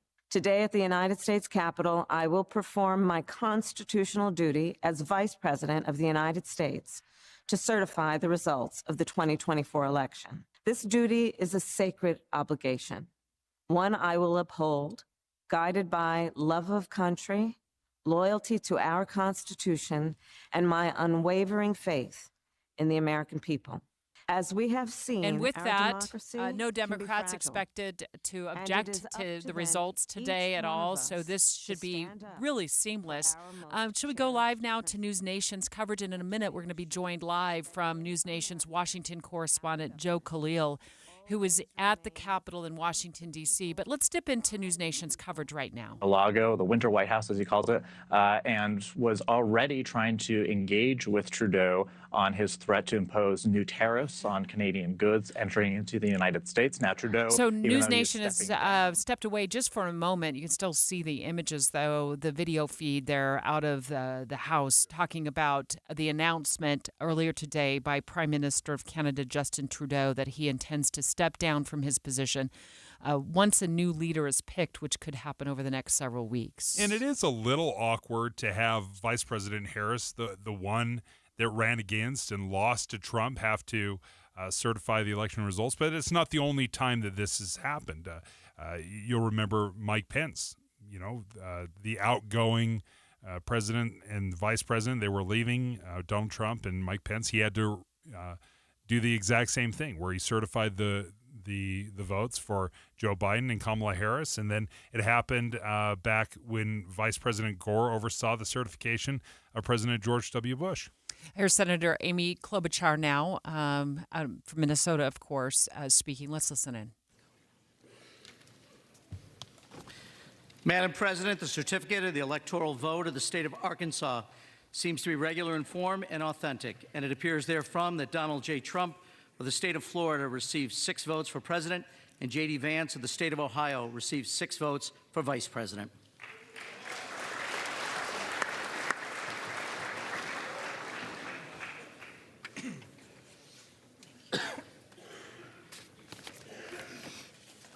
Madam President, the certificate of the electoral... Basically what's happening right now, the tellers alternate reporting on the authenticity and the proper form of each of the certificates and the number of votes designated for president and vice president, and then each teller records the results on a paper tally sheet. And then at the end of that, reading all results from all 50 states and D.C., the tellers then compare the results on their 4 tally sheets and all sign all 4 tally sheets. Then the vice president announces the result totals and announces the election of president and vice president. So they are going to be reading through each 50 state and the District of Columbia. So we'll continue to monitor that and then continue with the proceedings. Dana Bash, you were talking from your vantage point on Capitol Hill. Yeah, Anderson, I was just talking about the scene, which is, of course, part of the Constitution, and it is, of course, something that we have seen, for the most part, at least in over 100, maybe 150 years, work without much disruption until 4 years ago. But the reality is, how it feels up on Capitol Hill is that there is this tremendous security this year because of 4 years ago. This place is fortified, and yet it is fortified despite the fact that a lot of the people who supported the insurrection that happened 4 years ago are now in charge, not just in Congress, in the Senate and the House, but of course coming back to the White House. And they are in charge because the voters are putting them there. And I think that is such we've been talking about the contrast all morning and 4 years ago and what we're seeing now, but it's also a contrast in what people like Kamala Harris, who is standing there as we speak, certifying her loss in the 2024 election, argued to the voters. The voters heard her. The voters heard Joe Biden before her about how dangerous Donald Trump was to democracy, about what happened in this building 4 years ago, and they made a decision to put him back in the White House and to put Republicans back in sweeping control of Congress. And I think it's important not to lose sight of that dynamic as we speak. Scott, Jenny? And the certification process seems to be going along very swimmingly without any sort of interruption. You can see Kamala Harris, Vice President of the United States, standing next to a seated now House Speaker Mike Johnson, who just won his reelection for the House speakership on Friday. I believe it was after 2 rounds of voting. And so what will move forward now for President-elect Donald Trump once he takes the White House is his agenda. And at the top, at least what he said is one of the first things that he is going to do on day one is deal with immigration. It's going to be the first order. It'll be done in the first hour of the first day. In 2016, we had a bad border, and I solved the problem pretty quickly, and it was no longer an issue in 2020. Which brings us to the topic of mass deportations and the president's promise, President-elect Donald Trump's promise to start dealing with mass deportations, particularly starting with convicted criminals, those serving prison time who are here illegally from another country. And I guess we'll have to see over the next couple of days as Inauguration Day rolls around and then beyond if mass deportations are indeed top of the list or if he, is running into red tape with that in any way, if he doesn't do it by executive order. And what that actually looks like, we won't see until January 20th on the Inauguration Day. Joining us right now from News Nation, Joe Khalil. Joe, it looks like the certification right now of the election results is just moving right along. Typically, I was kind of joking before 2021, this was usually something that was on C-SPAN that no one would watch. That is exactly right. I think it's fair to say that what happened 4 years ago is the reason you probably have so many more eyeballs on this than just the political nerds like me here in D.C. You're right. I mean, it is, you kind of forget because this doesn't happen often. This is every 4 years. How routine and normal and fast this happens. We were listening right now. They're almost more than halfway through already in less than 15 minutes or so. So we don't expect it to go more than an hour. But, obviously it's historic no matter what. You've got Vice President Harris, who is overseeing her own electoral loss here, which, she's in the unfortunate position of doing, but certainly not the only one in our history that has had to do that. And this is part of a very important part of the peaceful transfer of power. Obviously the riot 4 years ago is going to cast a shadow a bit over what happens today. But we've seen Democrats and Republicans say today that, this is what this is supposed to look like. And that, we should forget what happened 4 years ago. Joe, and as I'm watching the feeds, I'm watching actually your feed, News Nation, Joe, it does feel like there's not tension in the room. It feels as though things are, supportive, peaceful. People are clapping as the certification process goes on. And I think that's important for the American public to see this be a smooth transition. I think so, too. I think that's a fair assessment of it. And we know based on our reporting even that, Democratic leaders in the House and Senate have urged their members not to do any objections. Taking 2021 aside and what happened here 4 years ago, it wasn't that uncommon for one member to raise an objection. In 2016, that even happened. A couple of Democrats raised an objection to Donald Trump, his electoral victory then. What happened was they were very quickly gaveled down. It took a matter of, a few seconds, and that was essentially it. Democrat leaders have asked their members not to do that this year. And the reason is exactly what you said, that it is an important symbolic moment in our history to be able to look at this and say, this is normal. There is no, major objection. There's no disruption. This is what a peaceful transfer looks like. And that is very much intentional this year. And I was reading in some reports that if there was an objection, it's a little bit of a different process now. It has to be in writing. It has to be signed by 1/5 of the members of the House and or 1/5 of the members of the Senate. So it's a much more complicated process now, in part in response to what happened in 2021. Exactly, entirely in response to what happened. So Congress basically took a look at this and said, the Electoral Count Act, which was written in the 1800s, needed a little bit of updating after January 6th last time. They basically made it harder for any one member to object. It used to be you have one House member and one senator. If they object together, that was enough to force a pause in the process. And then the Senate and the House would leave, the House chamber together. Each one would debate for up to 2 hours, that one objection. This time around, they've made it so the threshold is you got to have 1/5 of the House and 1/5 of the Senate, basically with the idea that if it requires a large number, it's going to discourage. You can't just have a one-off raise these objections for political reasons. And they've also restricted the reasons for your objection. If it's just that the other party won and you don't like it, I'm simplifying the language a little bit, but you're not allowed to object for that reason, right? You need a legitimate reason. You need it to put it in writing.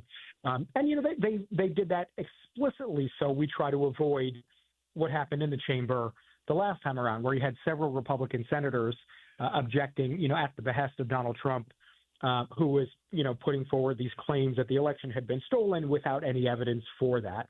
So this was bipartisan that they corrected, I guess, for that. And again, it just makes it that much less likely that we're going to see any kind of objection today. News Nation's Joe Khalil, Washington correspondent, live for us right now as Congress is certifying the results of the 2024 election. Democrats are said that they will not object to the certification, and so it is going along quite smoothly right now. And Joe, I'm looking at, again, the feed there from News Nation and from other news organizations, and I can see House Speaker Mike Johnson sitting next to a standing Vice President Kamala Harris as the certification rolls on. And I can't help but think the fact that he was reelected last week by the House on Friday, and Dave and I left here, and it looked like he was going to fail in round one, and then I think he won in the second round, that this is going to smooth things out, certainly for the House and for the transition to for the Republicans to take the White House. Yeah, nothing has been easy with this Congress, especially the Republican side. Even Republicans there will concede. It is difficult for them to be united, and he's got a margin of effectively just one vote for the next couple of months, because Republicans, even though they maintain power in the House in the election, they did lose some seats. And two of the House members on the Republican side now are leaving to join President-elect Trump's cabinet. So Mike Johnson has virtually no room for error.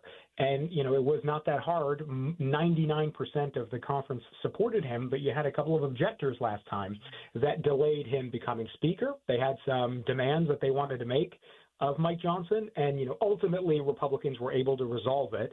He is now speaker. But I think it does suggest that moving forward, for President Trump's agenda, big things that he wants to do, it's not going to be easy. And as much influence as he has over Republicans, there definitely are going to be some who are willing to say, sorry, Mr. President, I don't agree, and I'm going to raise some objections here.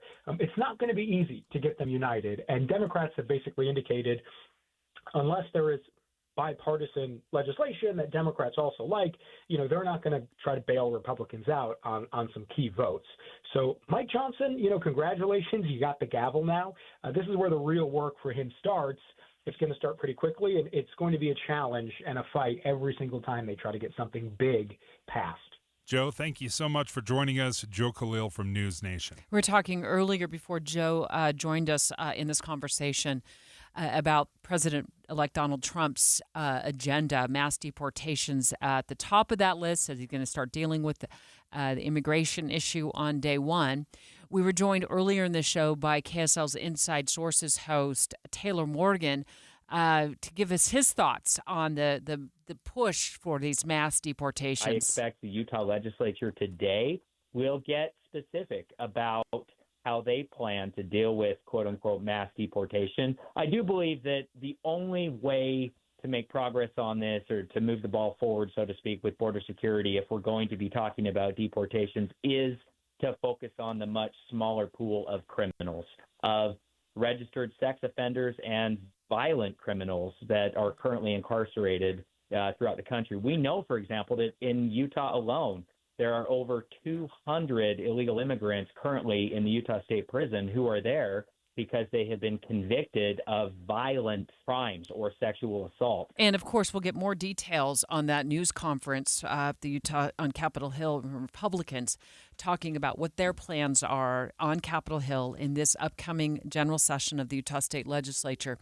to deal with immigration and President Trump's agenda.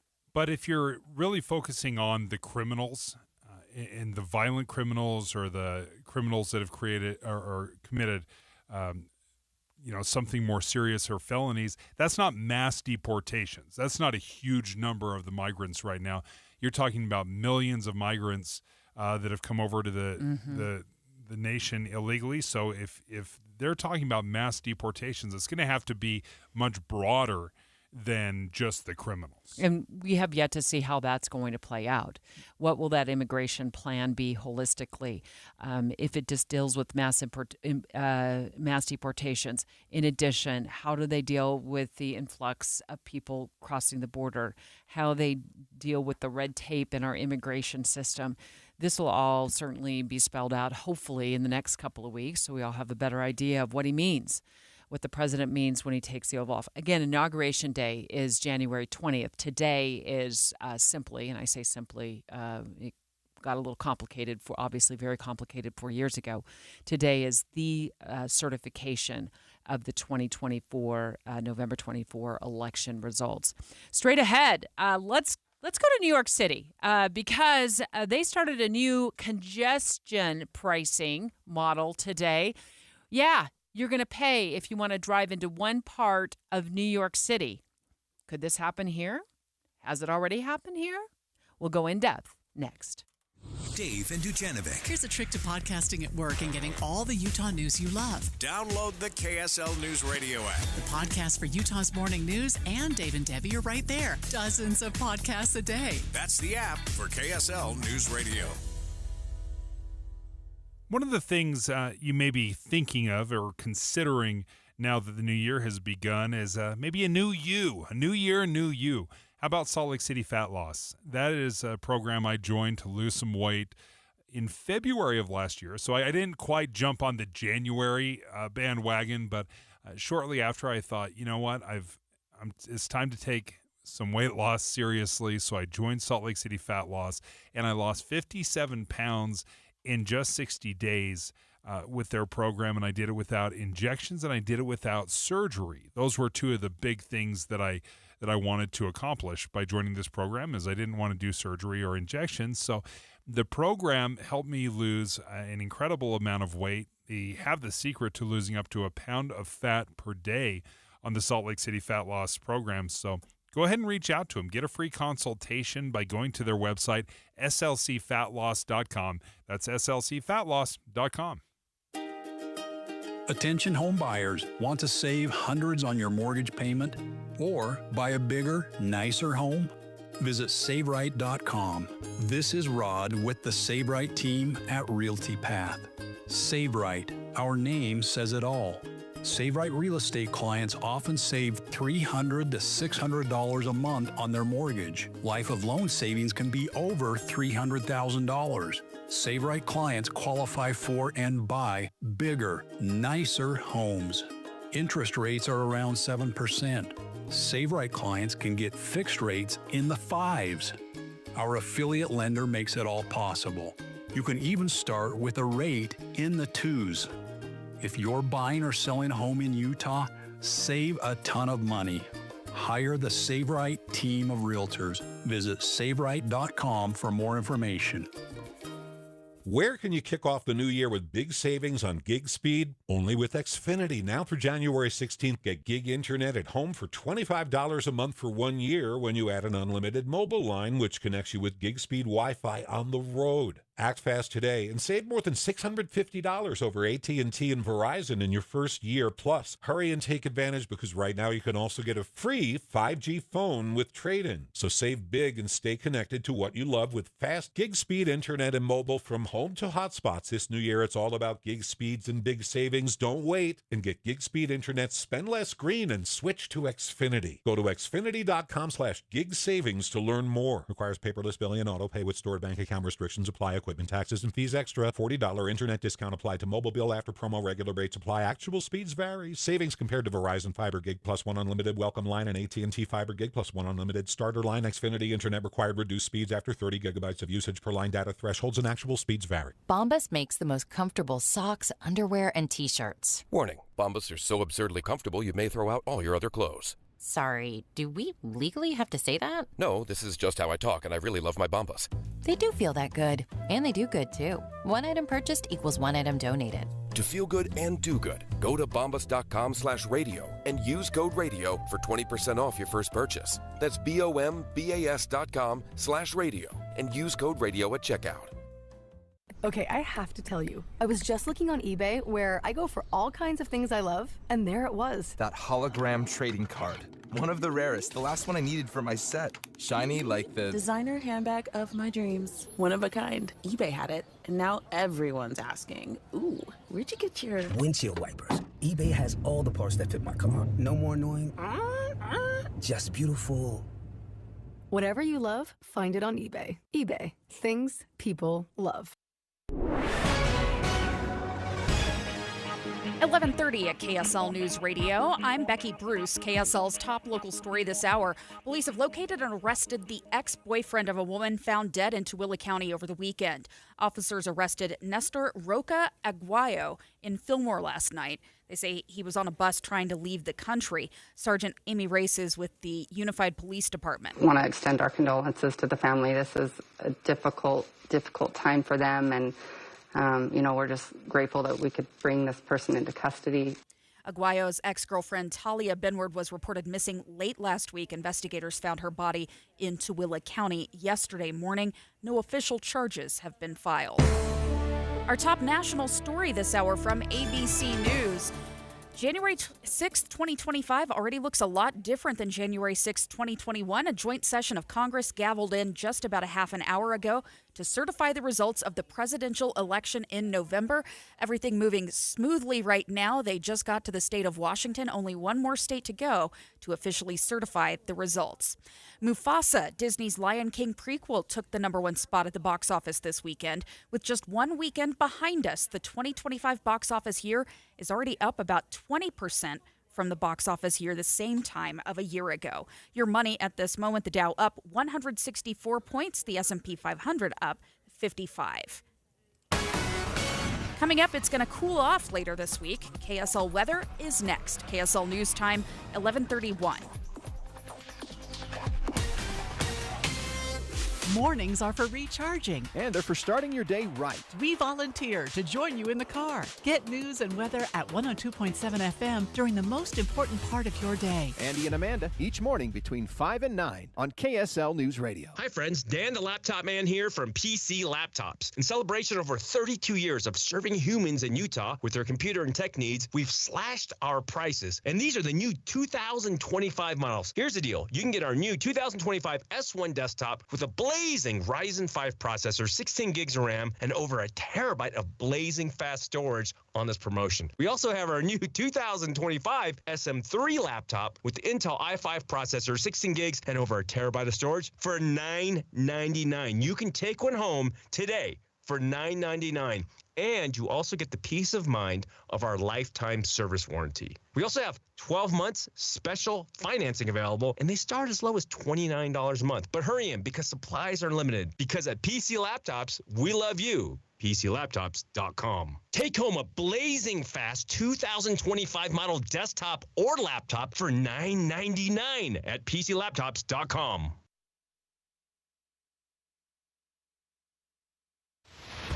Traffic and weather together brought to you by My Style Checking from Mountain America Credit Union. Here's Ricky Meese. A quiet drive on the freeways, although we do have some wet roads under these cloudy skies in parts of the valley. A flashing red light at the intersection of 3rd South and 4th West. And a right lane block due to road work in Draper, causing some backups westbound 114th South at State Street. Ricky Meese in the KSL Traffic Center. We still have a chance for rain and snow continuing through the afternoon, but right now it looks like it's tapered off a little bit. Tonight, mostly cloudy, the low 26. Tomorrow, breezy, and a high of 39. Right now, it's cloudy and 37 degrees. I'm Becky Bruce from the KSL Common Spirit Health Studios. Listen online at kslnewsradio.com. We're Utah's news, traffic, and weather station. Dave and Dujanovic, your morning companions for talk, analysis, and key perspectives on Utah's biggest stories on KSL News Radio. New York is going through something called congestion pricing. It just got implemented. First commute this morning in the Manhattan area. It's $9 if you want to enter a specific area with your car. Not everybody's happy about it. To try and to make more payments just to do that, I think it's hard for a middle-class person. Imagine, this might cost you an extra $200 just to drive around Manhattan. $200 on top of everything else because they want to force you into taking public transit. The New York Times is reporting today is the first major test of its new congestion pricing. The governor and others tried to implement this a while ago. You and I have talked about it before on the show, and then it became kind of super unpopular. But at that point, it was $15. And everything got put on hold. Everybody took a breath. And then it was unveiled, I think it was over the weekend, that it would be going into effect today. I saw somebody unveil, like they took a sheet off of a sign that's like, congestion zone, $9. So they've lowered the cost from $15 to $9. How does that hit you, Dave? If you're a company, then that's nothing, right? If you're running an Uber Eats, if you're in a taxi or delivery service, that $9, that's not going to affect anything, right? You just tack that on as a little surcharge. It's super easy. But if you're commuting into Manhattan or you want to take your family to a restaurant and you're getting hit $9 a day, that's an extra couple $100 a month. Well, that's significant, right? Because you can't just write that off or incorporate it. You are on top of all the other things that cost you, on top of insurance and gasoline and a car, then add another $200 to just be able to drive around Manhattan. That's infuriating. That is downtown driving, and you're getting charged $9 for the honor of being stuck in traffic. The last thing I would want to do in New York is drive anyway. I'll walk everywhere. I'm grateful I can, too. Not everybody has that ability to do that. So I will walk everywhere next time I go to New York. But here's what I'm going to correct you just a little bit, Dave. Just a little baby correction, if you don't mind. Uber is actually, Uber riders will pay an additional surcharge to cover the congestion toll. So you're like, oh, Uber, it's a big company. They'll absorb. They're going to pass it right on to you and me, buddy. That's what I thought they would do. Right, a surcharge. And taxis. It's going to come out of your pocket even if you take an Uber down there. Taxis are going to charge an additional 75-cent surcharge for rides in the toll zone. So maybe they're going to be absorbing. The taxi companies will be absorbing some of that $9 charge, but 75 cents. Will be passed on to the consumer. It'd be cheaper to take a bus, right? $4 each way for a bus. Oh, it's not that much cheaper. $4 each way for a bus ride into Manhattan. You're forcing people to use public transit. Mm-hmm. And here's one of my biggest concerns about public transit is public transit in New York specifically is not safe. I don't feel like it's safe. I certainly wouldn't take my family on public transit. I mean, it was just a few weeks ago, a woman was set on fire and died. You know, we see videos of people being pushed in front of trains. This is dangerous, whether it's, you know, like a real threat. It happens enough that I don't feel comfortable taking my family on public transit in New York. I would absolutely use that as a last resort. So you've got to do something about that, New York. If you're going to force people and really push them into using public transit, you've got to do a better job of keeping people safe. Well, here's some of the upsides, though, of this, according to New York Times. Drivers reporting significantly shorter commute times, I would imagine, because not everybody's going to want to pay the toll. More parking spots available. Probably less emissions in that area. They're reporting that. And they think it is actually promoting sustainable transportation. So to your point, forcing people to use public transit more to get into that area. Although when you talk about the round trip fare from Hoboken, I say that right? Hoboken, instead of like a New Yorker, to Manhattan is $4 each way. So it's for $8.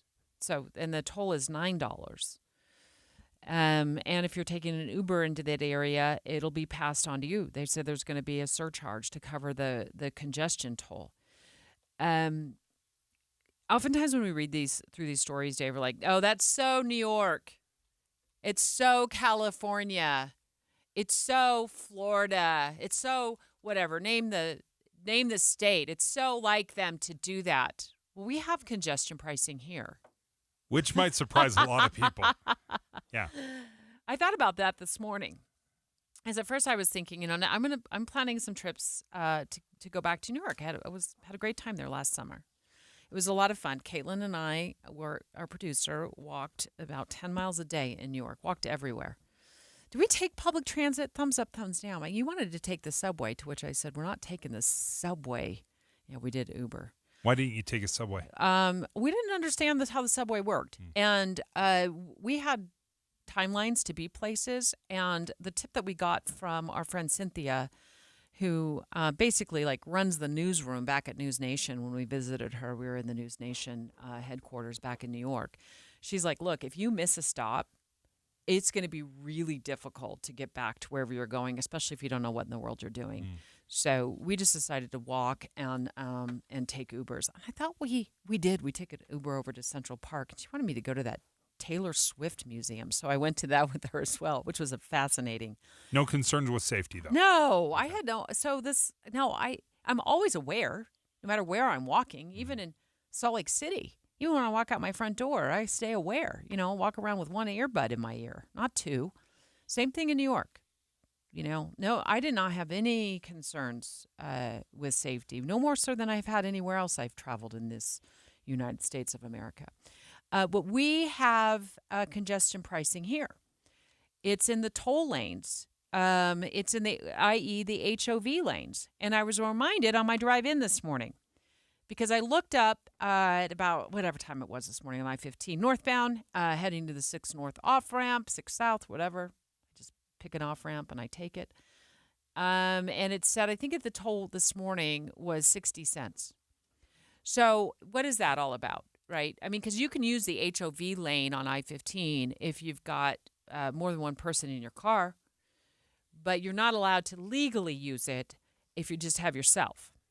So the tolls, the congestion pricing, according to UDOT's own website, Utah Department of Transportation, you can buy an express lane pass. And what happens is the prices range from 25 cents to $2 per zone. And it says it right here, depending on congestion. So you did the math for me on that, Dave. What'd you find? There's 8 zones spanning from Roy down to Spanish Fork. So there's 8 zones. If, say it was just crazy congestion, they were charging $2, then it's going to be a $16 surcharge. 16? Yeah, $16 One way? for the 8. Yeah. Yeah. Every time you pass through a zone, you get dinged. So from your commute, you actually pass through just 2 zones. So that 60-cent surcharge would have cost you an extra $1.20 today. Really? Yeah. Well, there are days when I want that. And You're I don't like, have an worth it. express pass. I don't have one. I've thought about it. I have friends who have them because they do a lot of commuting to the south end and into Utah County from downtown on days when there's car accidents, which seems to be just about every day, blocking traffic. And as long as it's not in the HOV lane that's blocked, it sure seems convenient to be able to skedaddle right down that HOV lane. And here's why I like it, and I think it's different than what's going on in New York for their congestion pricing. This is optional. If you want a free version, then you just don't drive in the HOV. You just sit in traffic with everybody else. But if you want the privilege of going in the HOV lane and with a single driver, okay, then you're going to pay a premium. This congestion pricing in New York is for every car that enters into the zone. So you just sweep in for one quick little detour, boom, $9. You got charged for the day. Thumbs up, thumbs down to congestion pricing. Let's take your live calls, 801-575-TALK. Do you like what New York's done? You want to see more of it in Utah? 801-575-TALK. Next.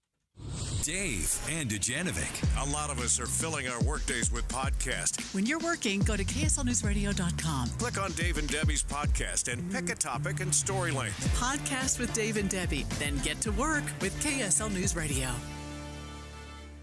COVID-19, brought to you by CDC and the Ad Council. Managing today's uncertainty can be overwhelming. We crave security, and it's uncomfortable when we sense a lack of control over our lives. Develop a routine for a more balanced lifestyle with healthy habits and fun. Focus on what you can control, even if it's little things, like a before-bedtime ritual. Find more self-care and coping tips at coping-19.org. This is Derek Miller speaking on business. Since 1953, Layton Construction has been perfecting their craft, growing nationwide and improving the build world by providing predictability in an industry that's anything but predictable. Layton Construction's Vice President of Marketing, Tim Garrick, joins us with more. For more than 70 years, Layton Construction has proudly called Utah home. The work that we've done in that time will forever impact the state, its people, and the business community. Together with our trusted trade partners, we've built the places where hundreds of thousands of Utahns live, where we work and study, where we play, and where we heal. The same principles that Alan W. Layton instilled in the company in the early years, honesty, safety, quality, and unity, still guide us today. These values have sustained our longevity and have fueled our growth as we become one of the nation's largest builders. And with that comes opportunities for career advancement.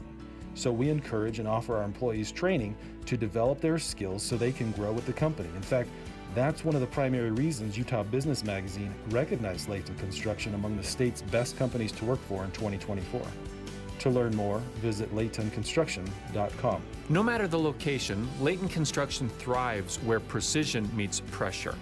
From active university campuses to data centers that can't afford a millisecond of downtime, Layton is involved with every sector that matters. I'm Derek Miller with the Salt Lake Chamber, speaking on business. Dave and Dujanovic. I think Utah drivers don't mind congestion pricing, Dave, and I'll tell you why. Because we do it here in Utah in the HOV lanes.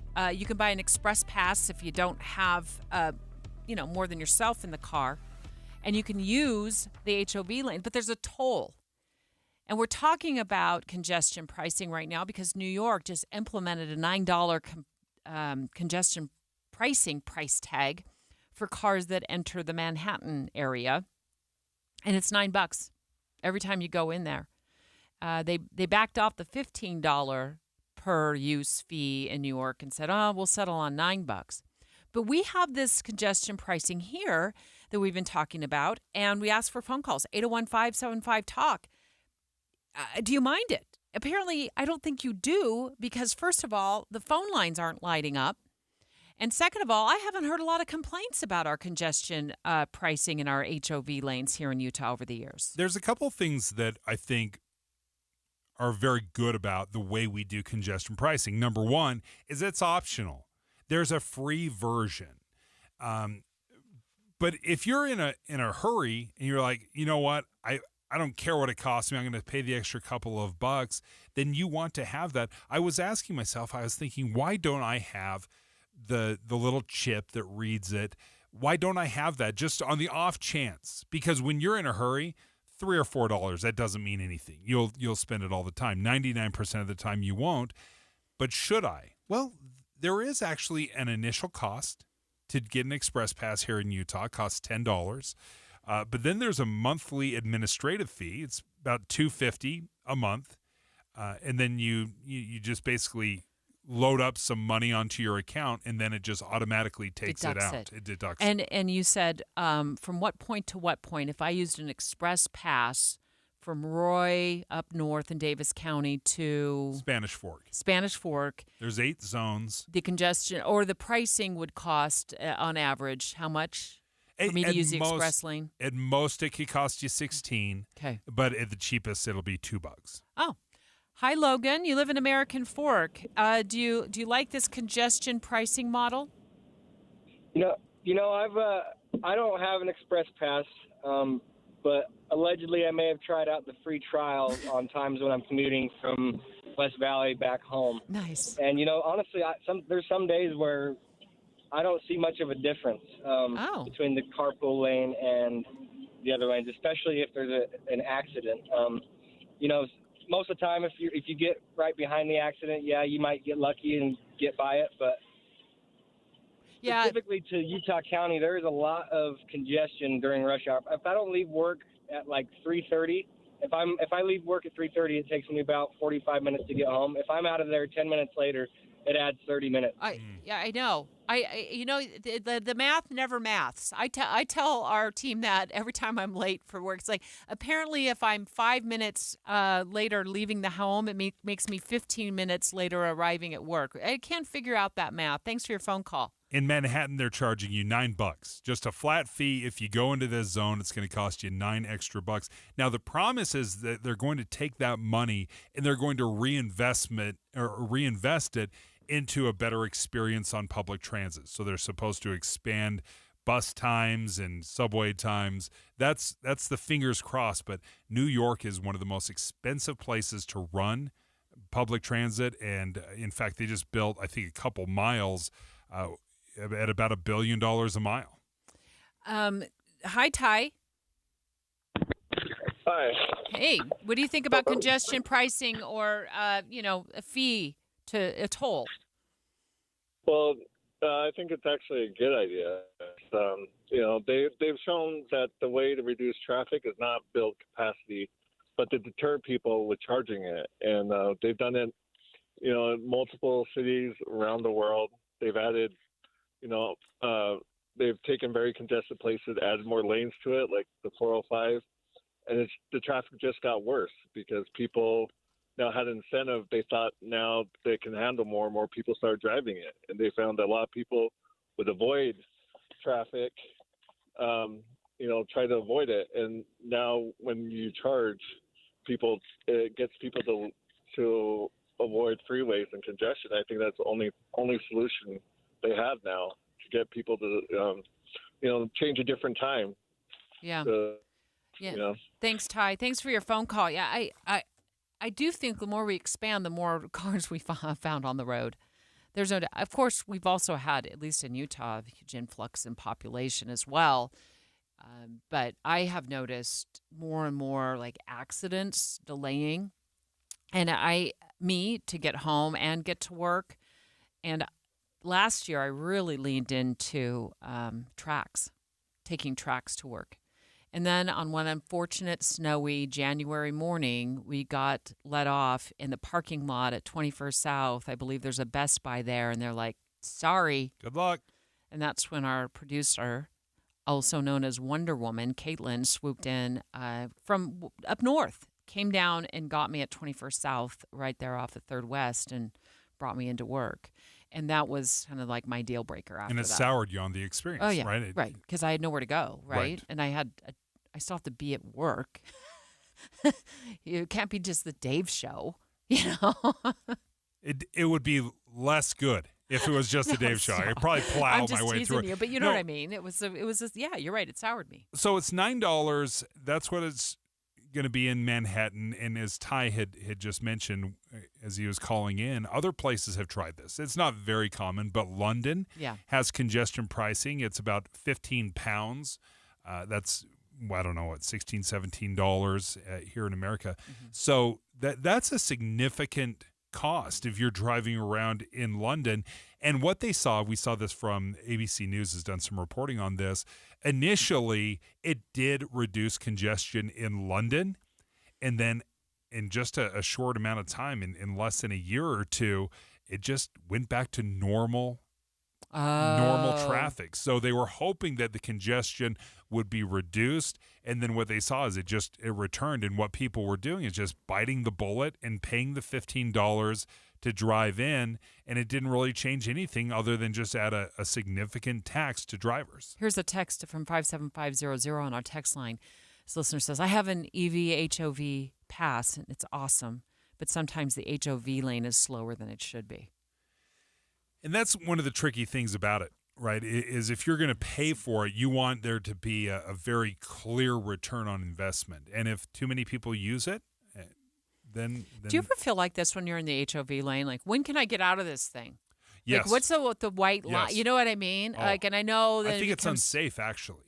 The way they have it set up? I think the way they have it, because I do a fair amount of driving in the HOV, and trying to get in and off and to my exits where you're crossing 3 or 4 lanes of traffic, I just wish they would have it completely have it available to enter into the HOV lane is just like any other lane. I think it is unsafe the way they have it. If you worry about it, imagine my fear behind the wheel. Yeah. I know. Straight ahead, Maria Chaleos up next with all the day's news. Congress has certified Donald Trump's election win. And she is going to continue our coverage of what lies ahead for the president-elect. Of course, Inauguration Day is January 20th. Maria and our team of reporters and producers up next with more. And Dave and Dujanovic. Dave and Debbie go out of their way to make sure you hear all sides of a story. They're working the phones to get several viewpoints on for you. Hi, it's Tim and Amanda. We get you the full story, too. We have you covered on KSL News Radio. Hey, folks, you may have forgotten this. You may have forgotten that Master Electrical Service, they're still working.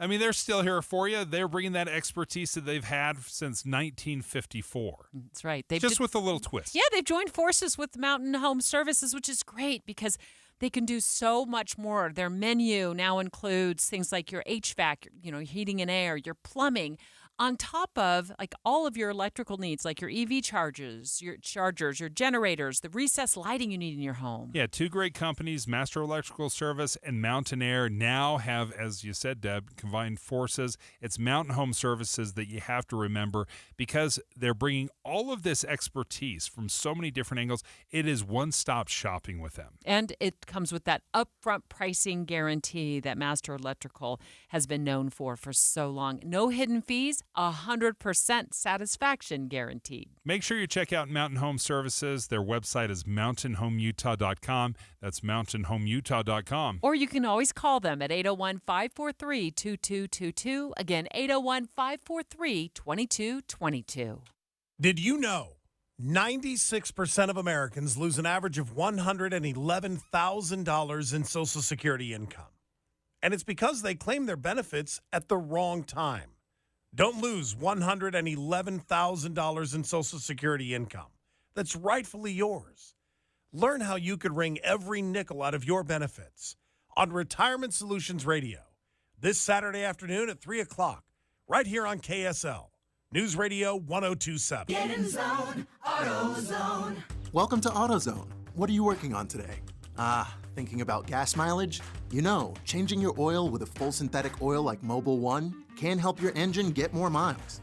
Right now, you can get 5 quarts with an STP Extended Life oil filter for only $38.99. Get started on your next job today with the parts you need when you need them at AutoZone or AutoZone.com. Get in zone, AutoZone. Restrictions apply. Tired of hearing scary radio ads about the IRS? Tax Relief Advocates is different. TRA is here to tell you that if you owe money to the IRS, whether it's $5,000 or $500,000, we have a solution. TRA can eliminate or reduce what you owe to the IRS with zero risk to you. We have over 1,000 5-star reviews on Google and an A+ with a BBB. End your tax nightmare today by visiting TRA.com or call 800-583-6681. That's 800-583-6681. Get in zone, AutoZone. Welcome to AutoZone. What are you working on today? Thinking about gas mileage? You know, changing your oil with a full synthetic oil like Mobil 1 can help your engine get more miles. Right now, you can get 5 quarts with an STP extended life oil filter for only $38.99. Get started on your next job today with the parts you need when you need them at AutoZone or AutoZone.com. Get in zone, AutoZone. Restrictions apply.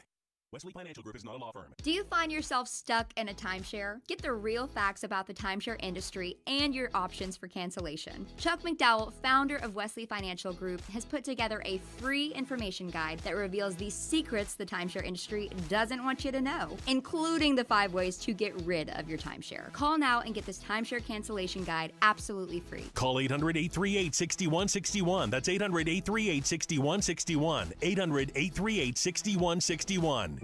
Let me ask you a question. You have a best friend? How big would it shock you if somebody told you that your best friend just killed somebody? 911, what's your emergency? Someone on the other line said they kidnapped my son, and they're demanding $500,000. On September 12th, 1995, 12-year-old McKay Everett disappeared from his home in Conroe, Texas. It was a crime that shocked the community because the suspect was so unlikely. So unexpected. Former high-ranking police official, he'd run for sheriff at one point. Law enforcement personnel were pretty much split down the middle over whether or not he actually did this. And to this day, McKay's mother, Paulette, still feels that justice was never truly served. I've asked myself so many times, what in the world happened? Ransom is available now. Listen